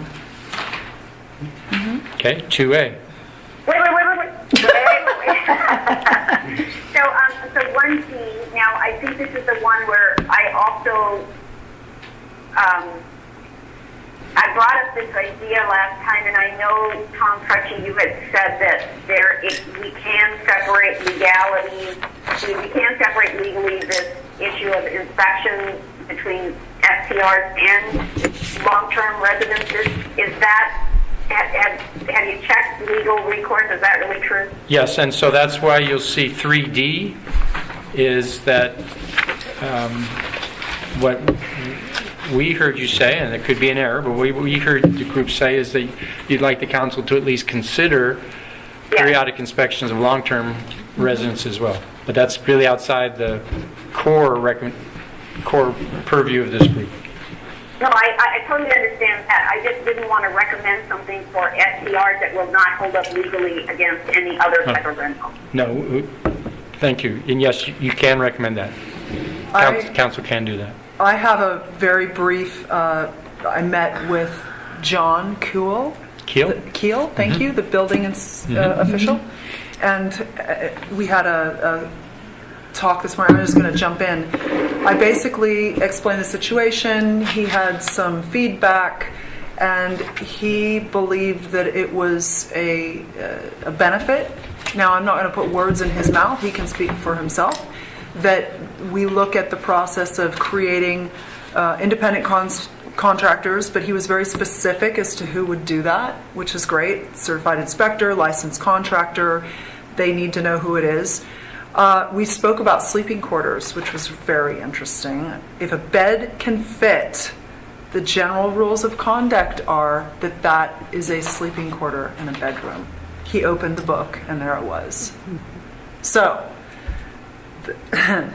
that needs to just be clarified, because I think there are a lot of like either legal non-conforming, such as my own project, other projects that he said we really can't, the definition of that is that a bed can fit. Okay, let's not get off of inspection, because Yeah. I think it's important to keep going on what we're going on. Well, the sleeping quarter debate is part of that inspection, because the question was then, how do you create a concise list of identifiable areas to be inspected?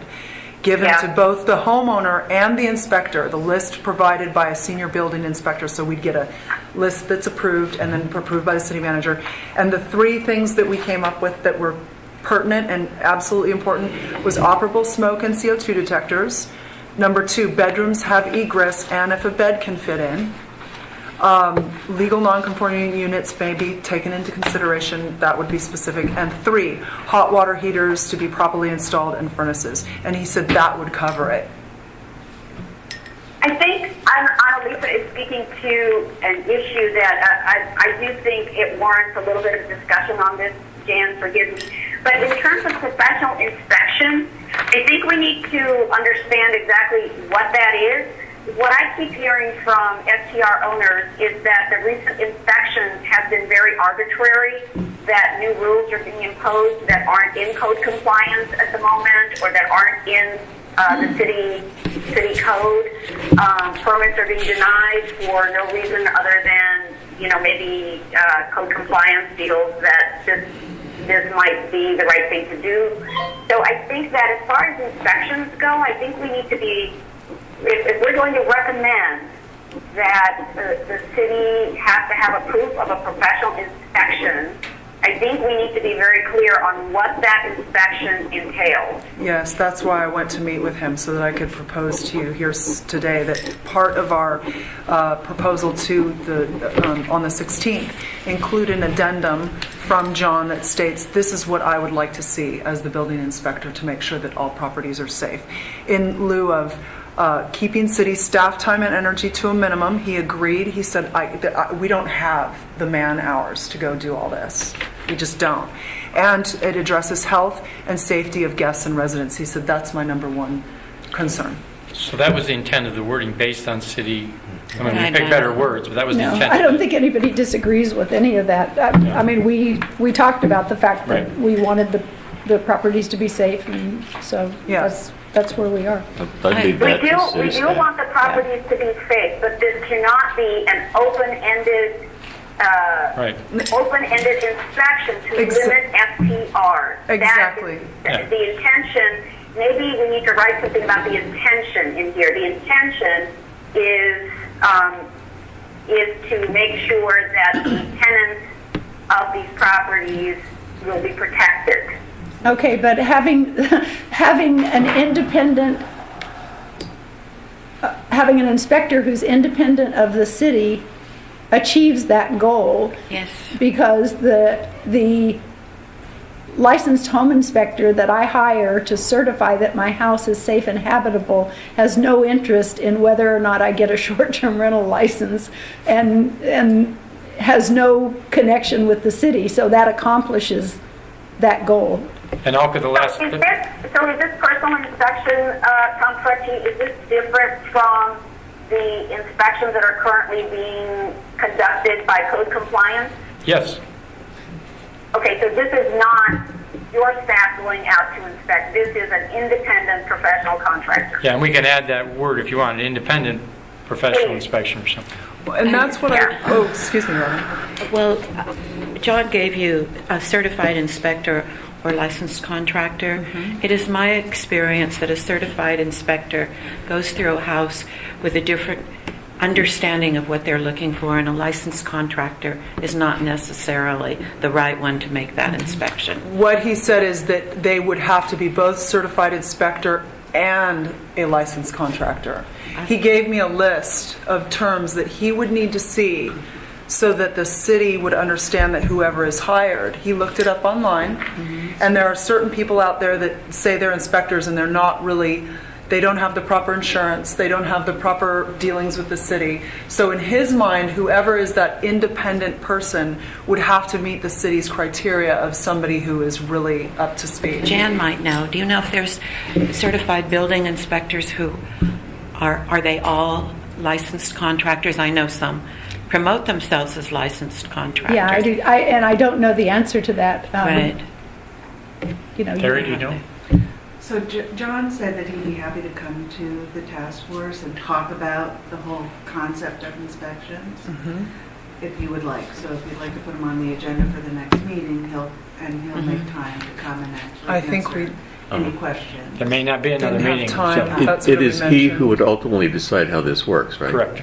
And So why don't we just trust city staff and move on? But Tom, I disagree with you, and here's why, all right? Because I've had multiple emails from people speaking out on behalf of how miserable this process has been with inspection of their homes. This changes the process. But I understand. We're talking about two different things. I understand. So what I wanted to do in meeting with John is say, can we have a specific list that we all agree on?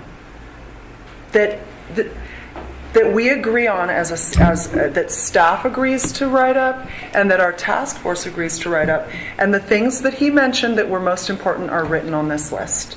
No additional things. No looking in garages. No looking for parking. No looking at back units on the property. This is not part of the safety and welfare for the people coming to stay. And that's why I want a specific list. what I would suggest is, why don't you give me your notes? I will.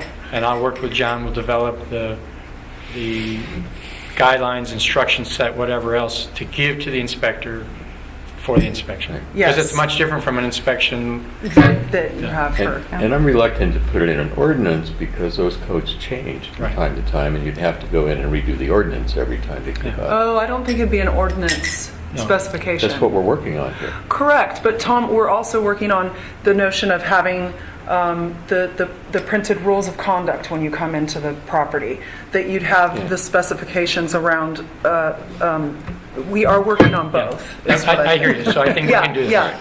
I So just you- don't want just a make whole sure you bunch give of me your- things added so that people feel like they know that one thing is happening, and then the inspector shows up, and all of a sudden No, I get they're it. looking at other I things. get I just think Okay. that we need to stick. That's what I'm trying to say. Okay. Yeah, the intention can't be a witch hunt, in other words. I think that, We get it. the other Yeah. thing that I might recommend is that Annalisa's suggestion, if she can write them up, I'll send it. also be added to this document, Tom, Archie, because I think that you can add it to this particular item as a recommendation by a task force member. Let me take that, because I want to make sure it's not something that I have to bring back to the whole group. So trust me on that one. Sure, We'll make I'll sure send we you a copy. I do think that I'll- right. All right, 2A. Thank you, everyone, for the time for that. It's important to me. 2A. I think we all agreed, didn't we? No. No. No, to notify neighboring residences within 300 feet. No, because this will only allow people who are vehemently opposed to STRs to start a process of delaying for one or two or three folks this process of not being able to get their license.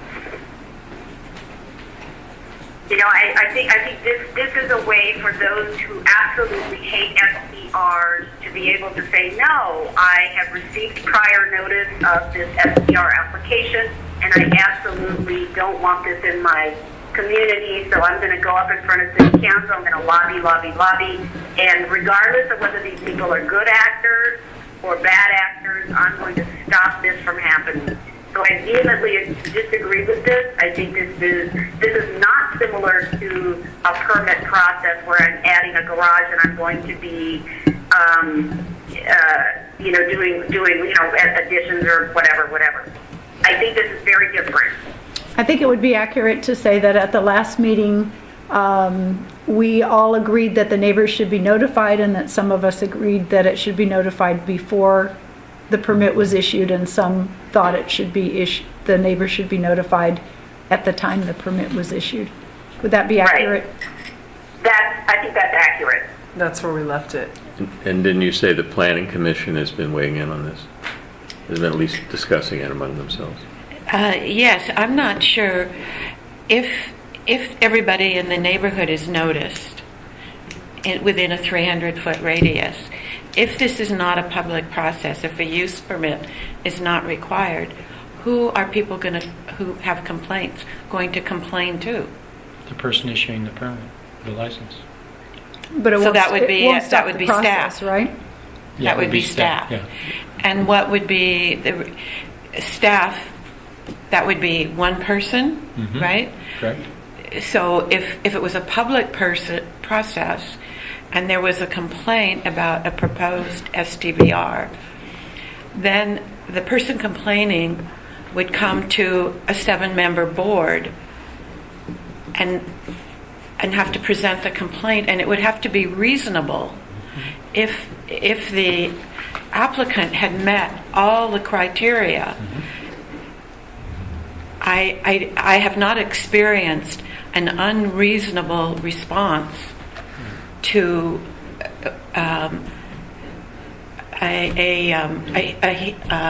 by the planning commission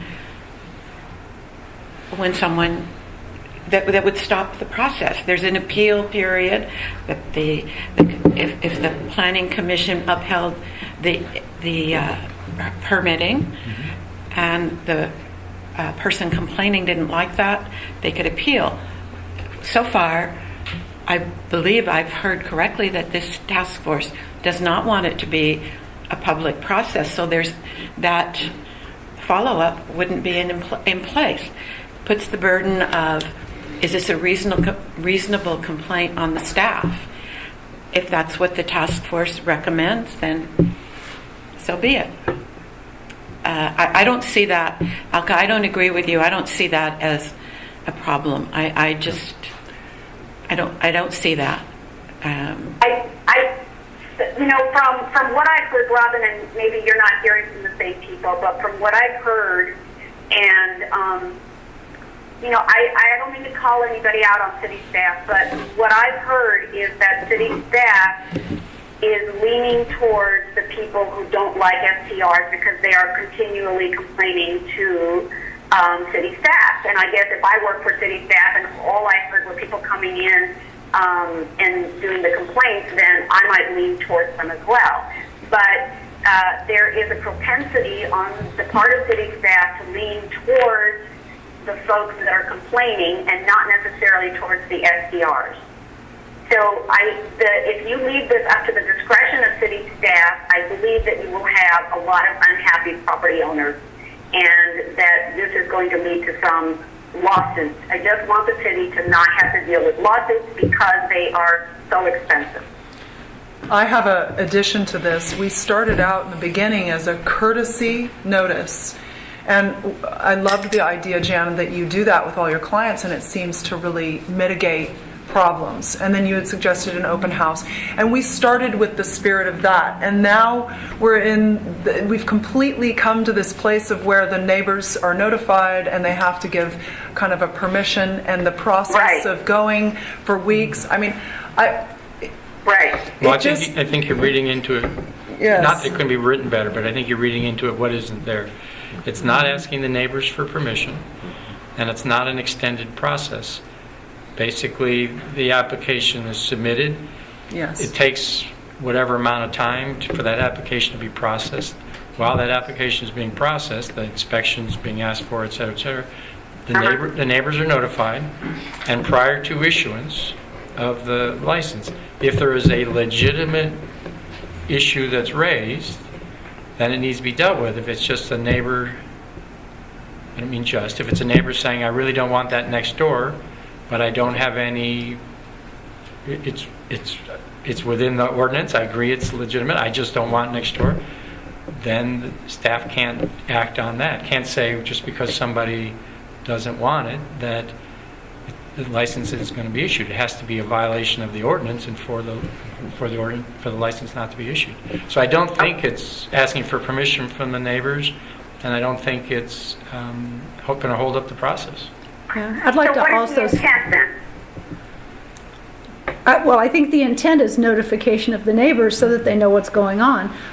We've heard a number of people say, I didn't know that was happening in my neighborhood, so I think it's important for the neighbors to know. But I also feel compelled to say that my experience in the last 5 years with this process has been that the city staff has bent over backwards to be reasonable in this process and to absolutely give everybody concerned the benefit of the doubt where issues and complaints are concerned. And I just have found city staff to be wonderful to work with. So I don't see the problems that you've described, Elka. Okay, I think we're just having different experiences and different folks who talk to us, which is one of the benefits of being on the task force. I think we do have different constituents talking to us. Okay, so the intent is just a courtesy notification, just to let everyone know that this is happening, right? It's twofold. One is notification, and one is to give people a forum if there is a real issue or concern. But the decision still has to be made in full conformance with the ordinance. If the issue or concern raises to the level that it needs to be addressed, it needs to be addressed. If it does, the license is issued. All right, so what if we look at it this way? We've all agreed that the hotline is a great idea and a resource. My thought is that a homeowner goes through the process, they get their permit in place, they make sure that everything is legal and bound, and they're going and they're moving forward, and they contact their neighbors and say, I've applied, the application's gone through, and if there are any issues that come up in the next, here's the hotline. Please let me know. Here's my telephone number, here's the hotline. So that if there's a legitimate something, it's going to, and then staff has a report.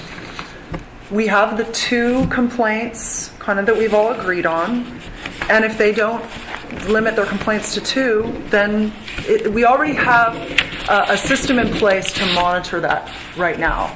I think that this is a bit overkill, and I think that it will slow the process down, and I foresee that it adds hours to staff time.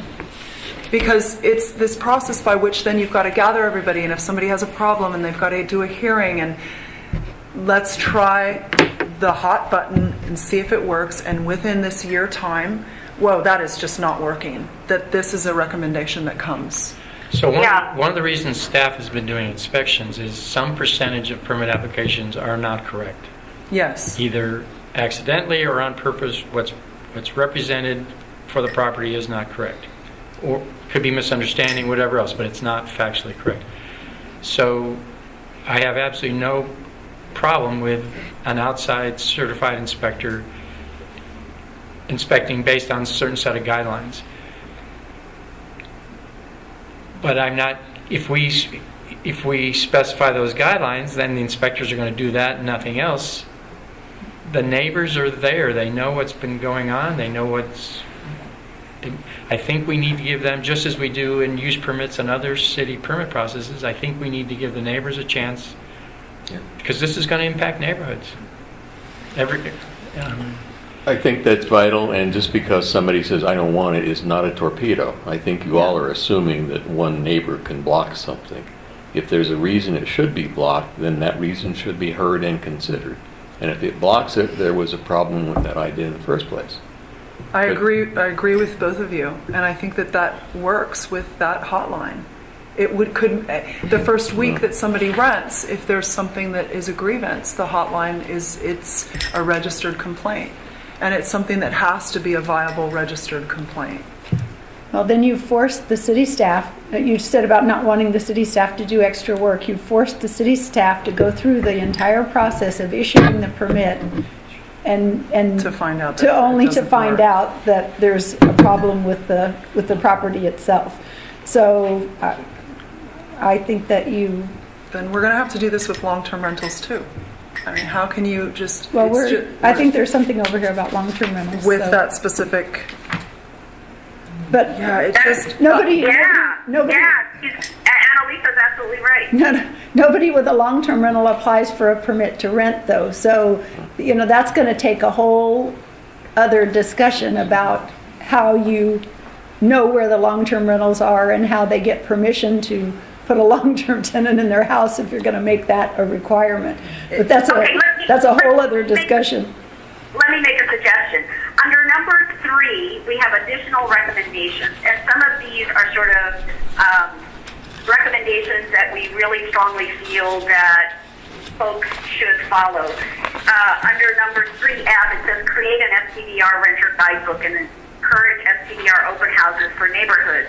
Can we not also then add 3G, which is courtesy notification to all neighbors within a 300 feet by the STDR? They can include their guidebook in the notification, and they can hold their open house at the same time. I'm going to suggest that this sentence here be followed with, this 2A be followed with 3, as I see it right now, 3 members of the task force agree with this statement, 2 do not. I think that's what we have to say. I don't think we're going to have I don't think agreement. we're going to get any consensus on this. Right. No. Yeah. Well, what I'll do is present it similar to density, that here are the 2 different recommendations, proposals that came out of the task force. And I certainly Yeah. understand what Annalisa and Elker are saying. Yeah. So I'll add that one. Okay. Okay. Thanks, Robin. All right, 2B. Or not. To be or not to be? We agree. We agree. Yes. 2C. I think we agree with that. By the way, Tom, I keep asking for the set of municipal codes. I think that at the time that everybody gets an STR license, I think that the set of municipal codes should be handed to them, or the actual URLs where it's posted online should be made really clear to them so that they pass those along to their tenants. So that could be in part of F. Is it on? Then that could be part of the guidebook. Oh, it's on the transient use license, Alka. Right, but we can give people a hard copy too. Or at least something, URL is perfect, so they have clear. Yeah. Very good. All right, so I think we're up to 2D, as in Donald. We agree. Yes. 2E. No. You don't agree with E? The quiet time, if we're going to have quiet time starting at 10 p.m., we've just weakened the noise ordinance we have now. And I very much oppose to that, because in what's left of my neighbors are almost all in bed, some long before 10. One goes to work at 5 in the morning. He sells produce in Salinas Valley to Eastern markets, so that's an early job. One leaves at 6:30 for a veterinary clinic. School teacher leaves at 7. What do you think it should say? I don't think it should have a time element on it. No, just be I don't quiet think there should. all the Yes, time. exactly. Absolutely. Why not? We're quiet in our houses. Yeah. Well, You have to just respect the neighbors and be quiet. And if not, then we have a current noise ordinance, and the police can be called to enforce it. And as I mentioned, we're updating that noise ordinance because it's number 1 out of date. Number 2, the technology is vastly increased. The current piece of equipment we have, it's almost impossible to measure the decibel reading and not allow traffic noise from another direction to impact it. So we are working on that. But there's been no proposal to change the time limit. Well, let's combine. Correct? You're not proposing changing the time limits, are you, Ann? No, correct. Let's combine E with B and Take out the time limits. just take out the time limits, and then in B, it says, we're going to tell them about the noise ordinance. Noise, so just cross E So, out. yeah, Just cross E out. Fine with me. okay. Okay. F. I think it should say outdoors and indoors. Yeah, I totally agree. Then let's just take out outdoors. You want to just take out outdoors, or do you yeah. like the emphasis by having? I like the emphasis. Okay. Wait, sorry, Robin, are you saying that animals should not be left, but what if they're in their crate in the house while the people go to the aquarium? And they're barking. But they're in the house. I I guess take they my will. dogs when we travel, and in Santa Cruz we have dogs that can come. Oh dear. And so if they're sitting in a house, they've been on a walk and fed and water. Then I would say, Yeah. unless crate You know, trained. Annalisa, we don't allow dogs in my house, but we do have the 2 dogs. And one time we left them unattended, and they just barked up a storm. So I kind of agree that, when our houses are this close together, sometimes we don't realize our dogs are barking. And I think it's important that we sort of respect our neighbors' privacy. Not only that, if you're going to travel with your dog, then I guess you do that because you want to be with your dog, so you should take your dog where you're going. Yes or no? I don't have a dog, so I don't know. If I go out to dinner, I'm not going to bring my dog with me, and I have my dog travel with me all the time, and it stays in a crate quietly, and maybe it does. But I think to add that to an ordinance is getting a bit complicated. I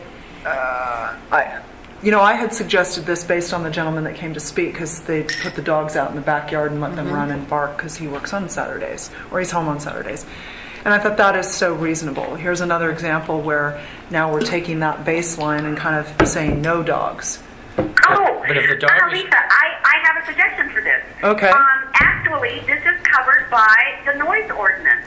That's what I think apply too. to animals, so we can actually take out F, because it actually is covered under the noise ordinance of PG.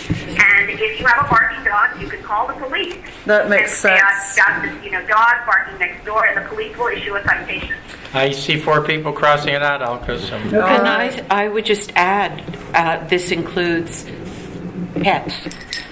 You mean to the noise ordinance? To the Yes, noise ordinance, yes, to the this includes- specification. Yes. And each individual could say, so if I have, once we get our license plates and say, you're more than welcome to bring your dog, just make sure it stays inside if you guys go out to dinner so that the neighbors aren't hearing the All right, 2G. Okay, great. Thanks, Alka. G.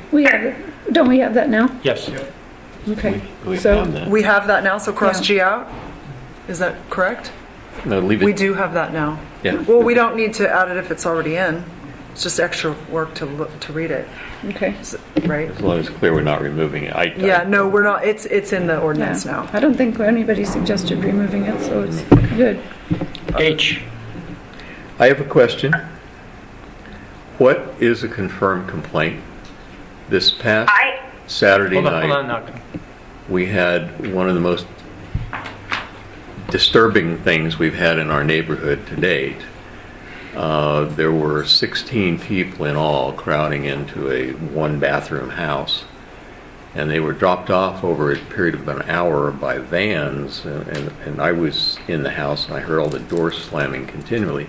So I stepped out to see what was going on, and there were people milling all in front of this house, out in the street, in this neighbor's driveway and that neighbor's driveway. And so I just sort of walked along the block to get a head count, and that was 16 people. They started slowly going in the house. I went back in the house. About 20 minutes later, I heard the neighbor across the street come out of his house shouting. So I went out to see if he needed any help, and he was confronting and forcing 4 people backwards to get him out of his yard, and he kept yelling at them, "What are you doing in my yard? Tell me, what were you doing in the yard?" Well, it turned out they spoke no English, but they eventually headed back and went in the house, and so he and I were standing there talking, and one guy came out of the house that spoke a little English to say they were making a film in that house tonight, and so they'll just be here for the one night. And so we talked to him about noise, and the other guy talking wanted to know if they had permits to do all that and so on. He'd be on him. So we went back in the house, and about 15 minutes later, the police pulled up. And so I went back out, he came back out, and a guy came up from down the street. I don't know, it was not me who called the police, but they were there. And they were there maybe 10 minutes, and they ushered everybody back into the house and went in and talked a while and then left. My question is that a police report, if that's not a confirmed complaint, then I want to know what is. I mean, does it have to rise to a level of shooting? Because that was clearly a disruption. It clearly disturbed at least the three of us, and I think the folks that had locked the door and turned the lights out were probably cowering, but I don't know. I haven't talked to them since. So, but at least 3 houses were disturbed, and one person called the police. They were there at least, approximately 10 minutes. 2 officers. So is that a confirmed complaint? Would that be one of the dings against that license? Yes. Okay. No, What if we, Tom Aikman, this is one of the few points where you and I actually agree. So, confirmed complaint, I did want to have a clear definition of that. Does that mean that it was a cited complaint? Does that mean the police were called? Does that mean that nobody responded within a 30-minute period, and so we're going to call that a confirmed complaint? I think this does need to be clarified. And that's my question, because as I understand police policy, since I didn't call them, I can't see the report. So I don't know if a report was actually made and sent through city channels. I don't know if they recorded it as an STR. That was clearly the address, and I don't know how many details they put in it. That's the same house the police were called, and I called them three weeks earlier because the car was blocking the traffic lane for 3.5 hours. I doubt that made a report, and I don't really insist that that was a major thing. The officer put a note on the car, but if that would have been a police report, is that what we're looking at as confirmed reports? Would that be 2 dings at that address in 3 weeks? No, so there are several categories of police reports. One is just called a contact. So if there's nothing that's seen as either violation of law or a issue of where corrective action is needed, but the police are just performing a service, contacted, talked to somebody, made sure everything was okay, left, then that doesn't constitute a complaint. And because we're a very fortunate city, a lot of our police contacts are of that nature. But if there's actually a corrective action that's necessary, then it's a totally different type of report.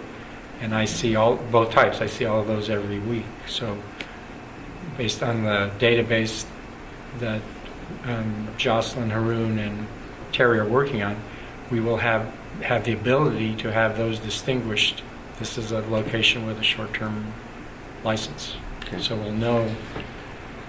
And that hotline will also keep track. Is that correct? Yeah, speaking of that, I'm wondering if we all agree that the hotline is a good idea, could we somehow incorporate that into this document? Because the hotline actually will take care of recording every single complaint that comes in, making sure that it's an SDR that the complaint was filed against, making sure that within 30 minutes somebody called back, and then forwarding that complaint that was unverified, unexplained, forwarding all of that information to the city staff. Could we agree to put the idea of this hotline in this document? Because it really will take care of a lot of these issues. That's up to the task force. Absolutely. If the task force wants, it's in the document. Okay, guys. It's up to you. I think the one important part about the confirmed complaint with this group is that they are professionals and they're able to monitor it and take care of the situation. Now, it sounds like Saturday's situation, with 16 people. Once the no parties is in there, then people can't have this many people. They broke the occupancy. Yeah, occupancy. They had a municipal violation. They were trespassing and so on. There were it sounds like there were 3 or 4 verifiable violations. Yeah, and I'm not sure how it would have been reported to the police, whether it was trespassing or prowlers or just disturbance. I don't really know. because it wasn't my call. So, So the way the reports are done, and even the summary that I get, it's what was reported and then what the police found, and it's what the police found that's the important that's line on that report, because we get lots of reports that end up being either unfounded or it's actually a much different situation than the person reported thought it was. and they know how to do that. Yeah. In this particular case, then eventually some guy showed up and gave us his card, said he was a tour director, and they were just there for the night because they were going back to China the next day. He gave us his card. If you can read Chinese, you know you have the contact information. And he said they were going back in now to start filming if we'd like to come watch. Not only did we not want to watch, we didn't want to ask what they were filming in that house. So I said, as long as they stay in and they're quiet. So we went back in the house, and then about 3:30 in the morning, my dog went barking crazy and woke me up, and I looked out, and there were just floodlights all over the street, and that house was all lighted up. And before I called the police again, I put my clothes on and I went outside. They were in the process of backing 2 SUVs. They were turning around, and they were using just the traffic lane because there were cars parked on the other side. And they were just inching them, and that put 2 sets of Sounds like a headlights. bad group. So, and then they took off the wrong way down the street. But anyway, so we had. I didn't call it. We're already at 2:08. Can I make a suggestion about this verified complaint process? Do we need to talk to the city staff? Need to talk to the police department? Which I think errs on the side of let's be reasonable. Let's not make a big deal out of this. If we can solve it, then we'll solve it right now. But I'm wondering if there's some kind of coordination that needs to happen between city staff and the PD, so that these kinds of complaints, if they are levied as SCRs, that they actually are recorded. Alka, it's a nod that they are on it and that it will be clearly noted. Great. How this should be. The confirmed complaints will be registered. All right, 3A. So, yeah. Handle complaints in neighborhoods concerning President mechanics of the city. Stay in touch with continued changes in the market. I keep going back to, I agree with it, I'm all for it, but I keep going back to the volunteer that you've mentioned and how hard it is to get people. But I also appreciate Jan's point that given how important an issue this is right now to people, we may have no trouble. I'm not trying. I think you said No, I did say that. we may have no trouble getting volunteers. Yeah, I mean, you had 30 people apply for this, so, I think you'll have. How are you going to get unbiased people? Yeah. Well, I think the other thing is if you open it up and say this has to do with long-term rentals in addition to short-term rentals, you have a whole other group of interested parties who suddenly will come to the table. And we try to title that very carefully to reflect your point. Yeah. All right, 3B. That's a no for me. I thought we talked about raising the fee rather than raising the TOT. And we did, and I think was also the meeting you were gone. Fees are we cannot charge a fee that exceeds the cost of the activity that the fee is designed to support. That's the primary difference between a fee and a tax. Okay. But we're also getting. I think as you explained it to us, Tom, that if we put this to the voters to increase the TOT over 10%, it does have to pass by a how much margin? It depends on how the money would be used. Currently, based on our current TOT ordinance, if all we're doing is changing the percentage, it'd be 50% plus 1. If we said, well, we're going to use this money for a specific purpose, then it's 2/3 plus 1. And also the hotels would have to be behind this too, right? They would have to agree. No, they will definitely not agree. They will definitely not be behind it. So it's just who gets more votes. Majority of the voters. Yeah. They will not. It was voted down at the city council meeting. I think it was the 4th meeting we had. That it was recommended that this was raised, and it wasn't the straw vote. It was the actual vote. That's a whole nother issue of revenue enhancement for the city. So. Okay. If you want to recommend this, recommend it. If you don't, that's fine. It's whatever the group wants. I'm at a no for it. I don't want to recommend it. I'm okay with I'm okay with recommending it. So 2 to recommend. Okay, then in that case, no, I don't vote to recommend it. I think we're taxed to our gills all across the board already. So B is gone. Not necessarily. Half and half. It may be a split recommendation. Yeah. Valka, what's your choice? I said said no. no to She said the no. 3 to 2. I didn't hear what Jan said. I said no. So Tom and Robin, it's up to you. Do you want a minority recommendation on this one or not? Or I just leave- think it would be good to say there's a disagreement Yes. about it. Okay. I'm sure the council is going to not accept it anyway. I think the city, we're asking for a higher level of code enforcement. And to do that, the city needs more money. And where is that money going to come from? So that can come from the license, because the cost of the license can include all the ancillary activities that are necessary. Well, then I'm for that. Yes, that's where, yeah. That's what I'm for that. So are you still for this, or are you voting no for this? No, I'd like to say fee. Yeah. Well, and we have an annual fee as well, so other cities don't have an annual fee, and so that annual fee for reestablishing your license is money toward the program. Is that correct? I think the council has to come up with a way of making the program pay for itself. That is a principle they've already adopted. Yeah. Yes, and if it can be done without going to the voters and Yes. making the business owners irate, I'm all for it. Increasing the TOT would generate revenue way more than the cost of this program. Yeah. So, not that it's not a good idea, but it's a much different. What is the issue. TOT, do we know, in Monterey and Carmel? 10% in each. I did Same read- as our current. I did read one community, and I don't know if it's Santa Barbara or what, has, I should have paid attention, and I'm not an advocate of that, I'm just, I think Marina is 12, Marina? I believe. County's 10.5. Yeah. Pardon? County is 10.5. Yeah, okay. But just politically, I think the city would find it easier to take on the hotel owners than the aquarium. Yeah. Oh, yeah. They've gotten that message. Yeah. So I guess it's down to you, Tom. Do you want that as a minority or just Yes. leave it up? Okay. All right. And then we will add, assuming the task force agrees, but it's an underlying principle that the fees shall match the costs of the Yes, program. I'd like to see that in there. Yes. I just think you have to be very careful to not get it so high that it discourages people from registering. There is a threshold beyond which people will just say, oh, Right. the heck with it, I'm not going to get the license and I'll keep doing what I'm doing. And that's the point of E.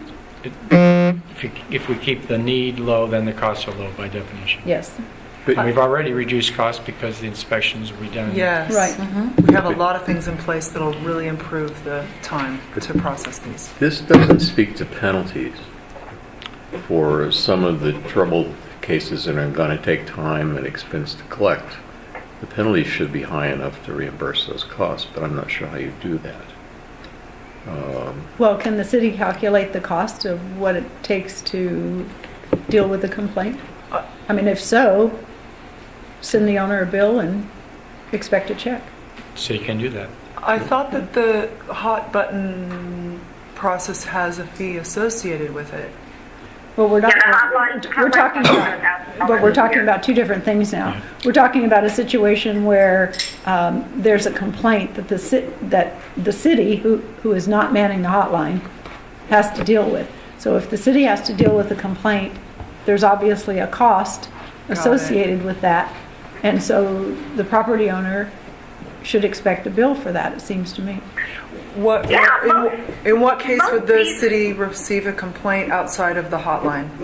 How about the unlicensed? How about 16 people in a house filming I don't know what kind of People movie? can choose not to call the hotline. They may call the police, they may call 911. It's wherever they choose to call. In a real emergency, I don't think 30 minutes is significant. I don't think a hotline's significant. I think we call the police.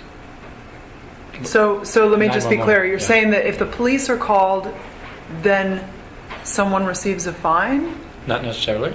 No, I'm just saying that if the police are called and they write a report and the report goes to city staff and the staff has to contact me to say, hey, we had a problem with your rental on Saturday night and now I have to reply and the city Yeah. has to take time to read my reply and deal with it in whatever way we deal with it, that's time. And if it's No, I agree. If it's So I agree. unsubstantiated at the end of that analysis, there was no issue, then we don't charge. We shouldn't charge, we won't charge.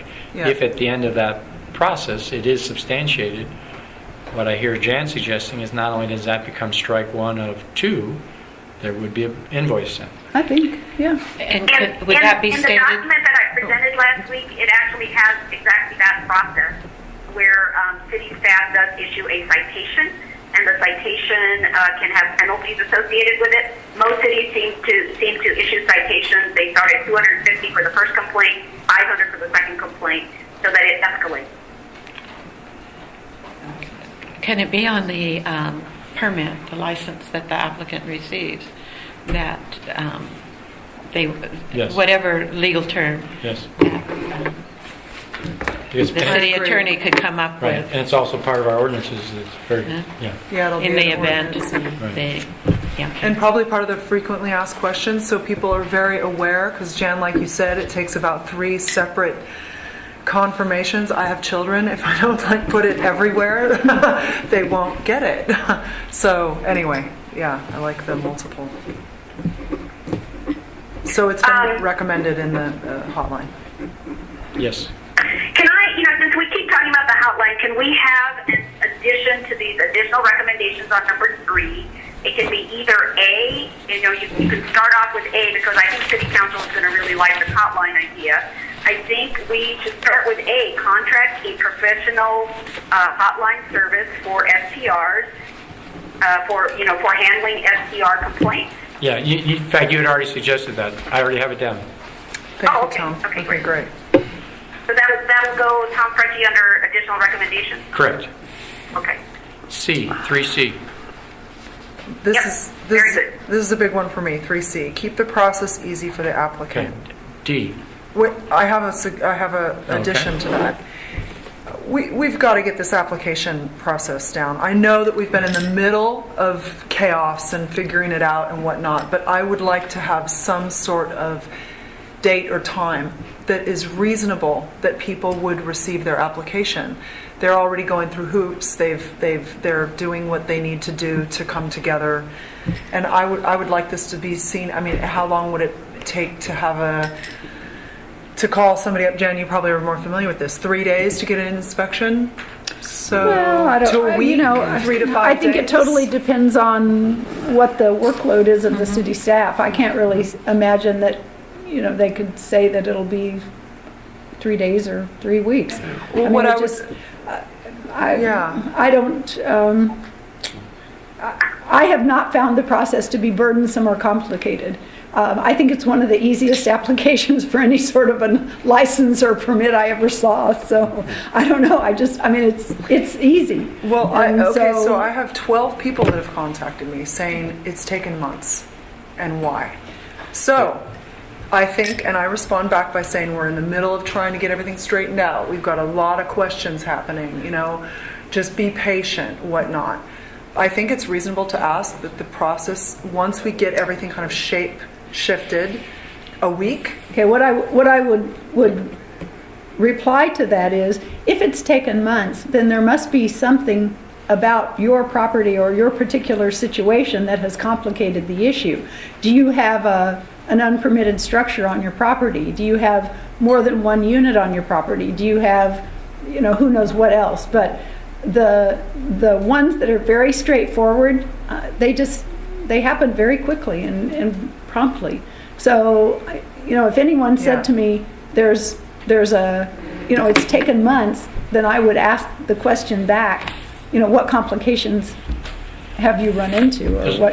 And there have been 2 additional factors. One was the whole time period around the moratorium. Correct. And, we're not going to have another moratorium, hopefully. And that clearly caused problems for people and caused delays, no Yes. argument. That's what I mentioned as well. And second is Terry has just been overloaded. That's what I'm saying. And we've already taken to council and they've already agreed, subsequent to the task force recommendations, to providing assistance so Terry doesn't have to do all of that. So not that there isn't some problem, but I think there are three factors that have led to those problems that Yes. are the vast majority of them. And if there's a issue other than those three, if people tell me, we'll fix it. So leave the date, leave it open. There's nothing to keep a reasonable, what if the people have complied? We have a gal that came to speak. She's waited months. She complied. She got rid of her unit. She proved that she did, and she still waited an additional 2 weeks. I want to know, why would it take 2 Well, weeks? it seems I to don't me know. these are discretionary licenses. You're not obligated to get one or to apply for one. It's like your driver's license. If you've been to DMV lately, they don't give you a time guarantee unless you call ahead and make an appointment, which may be 2 months away. I think that we're asking for people, homeowners, to do a lot of legwork here. I think that it's reasonable to ask They're expecting a lot in return. where it is that we can meet them in the middle. Yeah, unless it is absolutely appropriate to ask, to require city staff to have efficient processes and do things on a timely basis.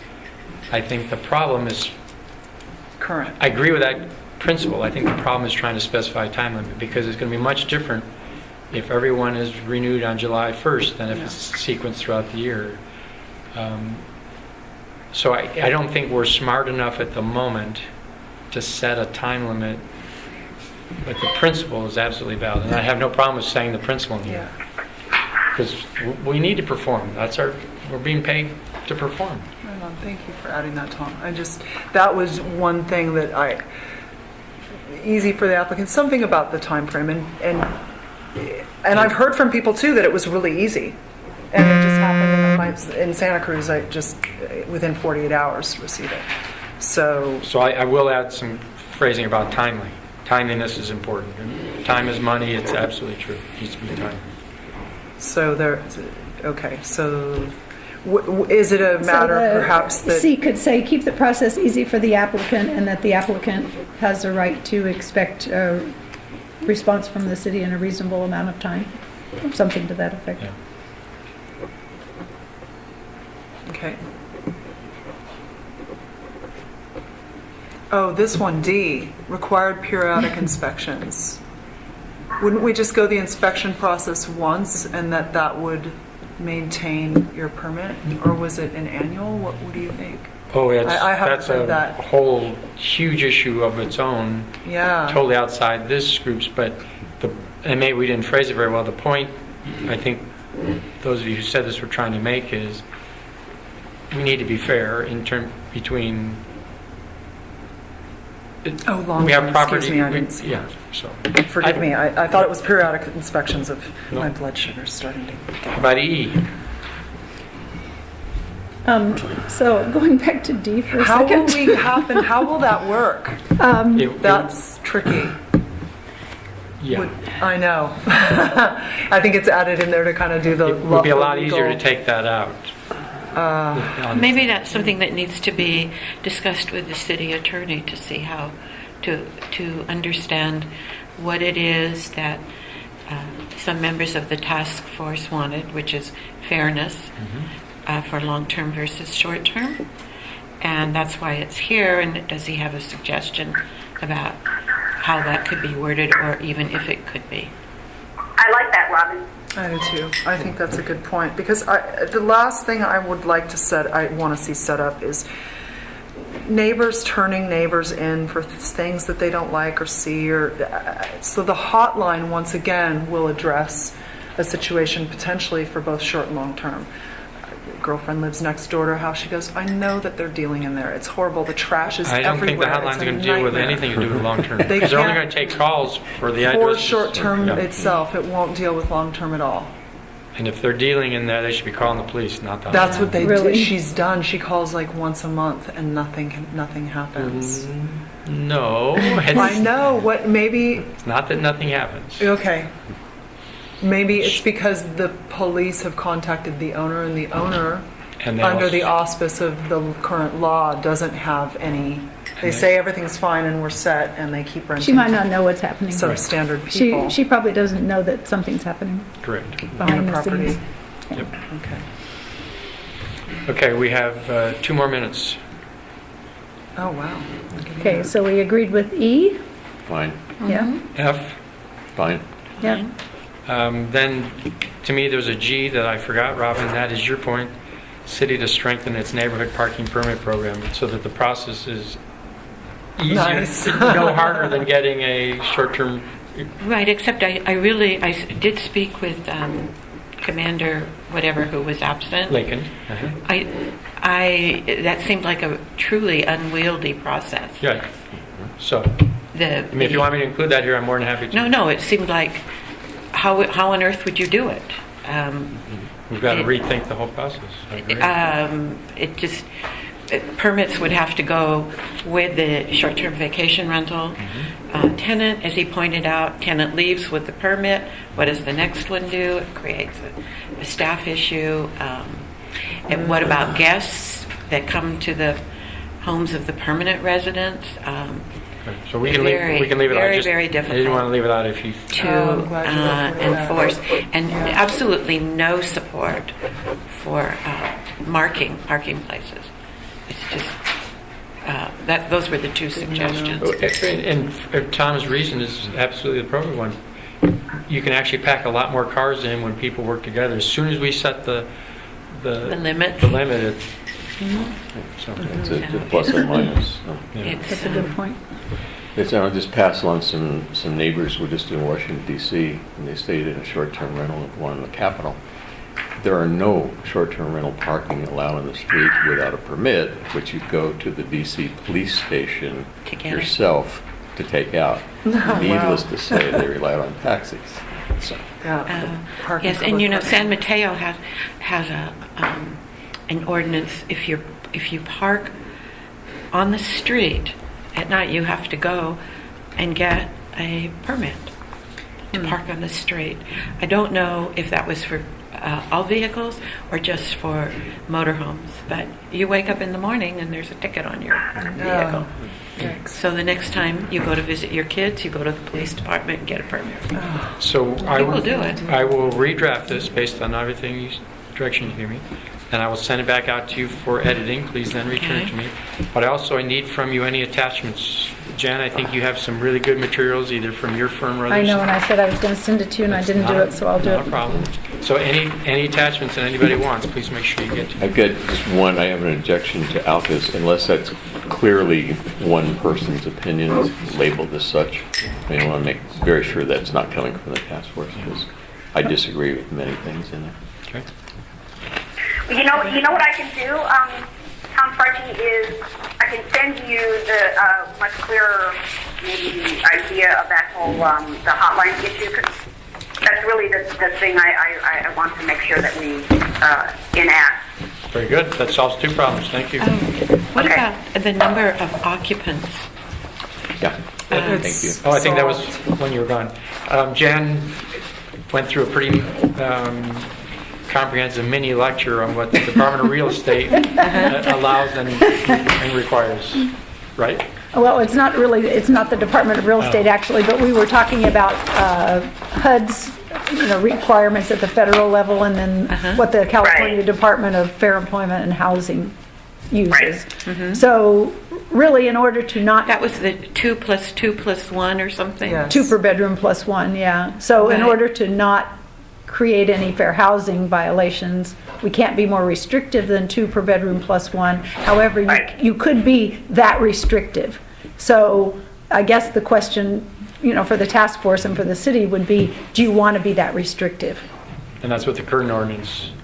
The current ordinance says 2 adults per bedroom, and then there's no limit on kids. So you could... The DFEH allows 2 people, regardless of age? Right. The DFEH says 2 per bedroom plus 1, doesn't talk about age or, because that'd be another area of discrimination.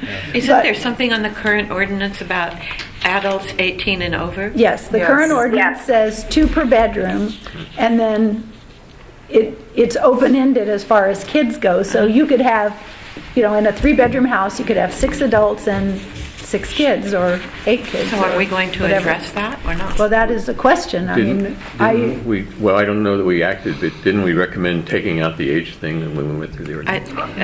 I didn't If we just agree with that. drop the age thing and add a definition of bedroom, I think we achieve. if you do that, if you do that, you need to add the words +1 to avoid a fair housing violation. So it says 2 per bedroom right Plus now. one. If you just say 2 per bedroom +1, then Without an age. without an age issue, then it won't be construed as a fair housing violation. Okay, so my question is, because I have children and travel with my children and their family members, so I all of a sudden now don't have access to the properties that I may want because the bedroom count. Do you really foresee people traveling with like 12 children? I think that that's a reasonable thing to say that your children can come and fit on a little blow up or in your bed with you. Our 10-year-old sometimes comes into a king-size bed with us. So has it been a problem up until now? Are we addressing it based on because there's a problem, because we want to? Why are we fixing something that potentially isn't broken? That's my question. We are having more than 3 people into 1-bedroom houses on our block, which poses both parking problems sometimes. It's the crowding situation. I stay away from the water issue, that's its own separate thing, but because that has an age limit on it, that's allowed. Tom, it's not allowed. forgive me, with all due I don't respect, know. I can't I don't know what I'm saying. go but- into a change of an ordinance based on your street. I can't. Okay. Thank you. Thank you, I Annalisa. just can't. I see that every day everything is monitored and written down and what's going on, whatever's happening over there. But please, we're just trying to find solutions. And this is the only complaint I'm receiving. I'm receiving other people don't like it next to them and they don't. But children, really? It just sounds odd. Yeah, no, I completely disagree with the whole children thing. No, absolutely not. We have a 1-bedroom, and our license says that we are allowed 2 adults 18 and over plus 1 adult 18 and over. And oftentimes we will have a family from Europe with 2 adults and then 2 children. And I do not want to say to them, one of your children has to stay at home. That is absolutely not fair. And 4 people in our in our cottage are perfectly fine. When there's 2 small children, it is perfectly a size and space that works. How about when there's 2 adults and 2 teenagers? Well, I don't know about the whole teenage issue, but my license is what I agreed to. My license says 2 adults 18 and over, and it says plus 1 adult, plus 1 18 and over. So that's what I abide by. It is in the code, and that is what I abide by, and I absolutely refuse to change that. People do not come with 12 children. They just don't. And I think on a street like ours, for the first time in 15 years, in the last couple of years, we have children on our street, and I am so happy to see them. There is 1 full-time family that has children, and I cannot tell you how nice it is to hear children's voices on the street. And for anybody who is a curmudgeon enough to hate children and hate the voices of children or the noises of children, Nobody's. That's not it. This is a problem. That's not Nobody it, hates- Alka. I have some 3-bedroom properties where 3 couples have come with 3 children each. Was it a problem for the neighbors? Yes. It was a problem for the neighbors. It was a problem for wear and tear on the house. It was a problem for the owners. It was a problem for everybody concerned. And Jan. And it was a problem for me. So I don't have a problem with children at all. I think I said last week when we were talking about Thanksgiving, I have 9 grandchildren and I love them all. I had 19 people at my house for dinner. So, okay, but, I speak to this from a practical standpoint, and if you don't have some limitation on the numbers, it contributes to the chaos in the neighborhood. A 3-bedroom house might be as small as 1,200 square feet. And you get a crowd of, 9 and 15 people in there, regardless of how old they are, it's just too many. So there needs to be some sort of ceiling. So I think, so now we have a noise ordinance in place, and now we're going to have a regulation in place that has a hotline number. So if you find that those 12 people, like Tom was saying, are causing all kinds of issues on the street, they're spread out, and then you call the hotline records it, they call the police or the property owner, somebody has to take care of this issue. I think we have done as much as we can to take care of the issue. What if you have 12 monks staying on a property and they never make a noise? Are you going to say, no, you cannot absolutely come here into these 4 bedrooms? I think that if you have regulations in place that are going to take care of the noise, and you already have a noise ordinance, that should take care of any issues. If your house gets shut down, Jan, because your people are making too much noise, then so be it. 2 complaints that are verified, they get shut down. Everybody knows that that's the rule. I think that's going to protect us. It will protect. Well, no, it doesn't protect you. It addresses the problem after the fact. It addresses the problem after the problem already exists. What we're trying to accomplish here is not only to address problems that arise, but to eliminate the potential for problems to arise in the first place.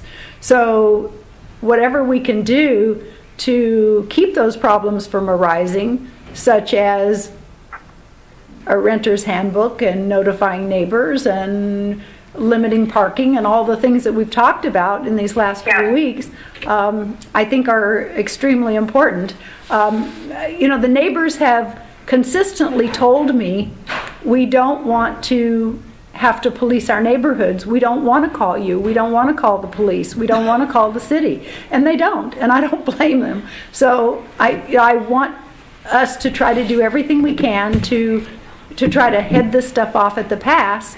And that's how we're going to endear ourselves to the long-term residents of this community, is to be able to predict these problems before they happen and to not let them happen in the first place. Okay, so hold on, Alka. I absolutely have to go. I got people waiting upstairs. All right. So I'm going to put some draft wording in. Each of you tell me whether you agree with it, and if you don't agree with it, put your replacement wording. And that's just what we're going to have to do on that one. Thank you. Thanks. Thank you, everybody. Do we meet next week, or are we done? You're not going to be here, right? Yes. I'll be back. Oh. Dan, here's what I was going to say, Dan. I think that make sure that some of these problems don't occur. But I think where we get into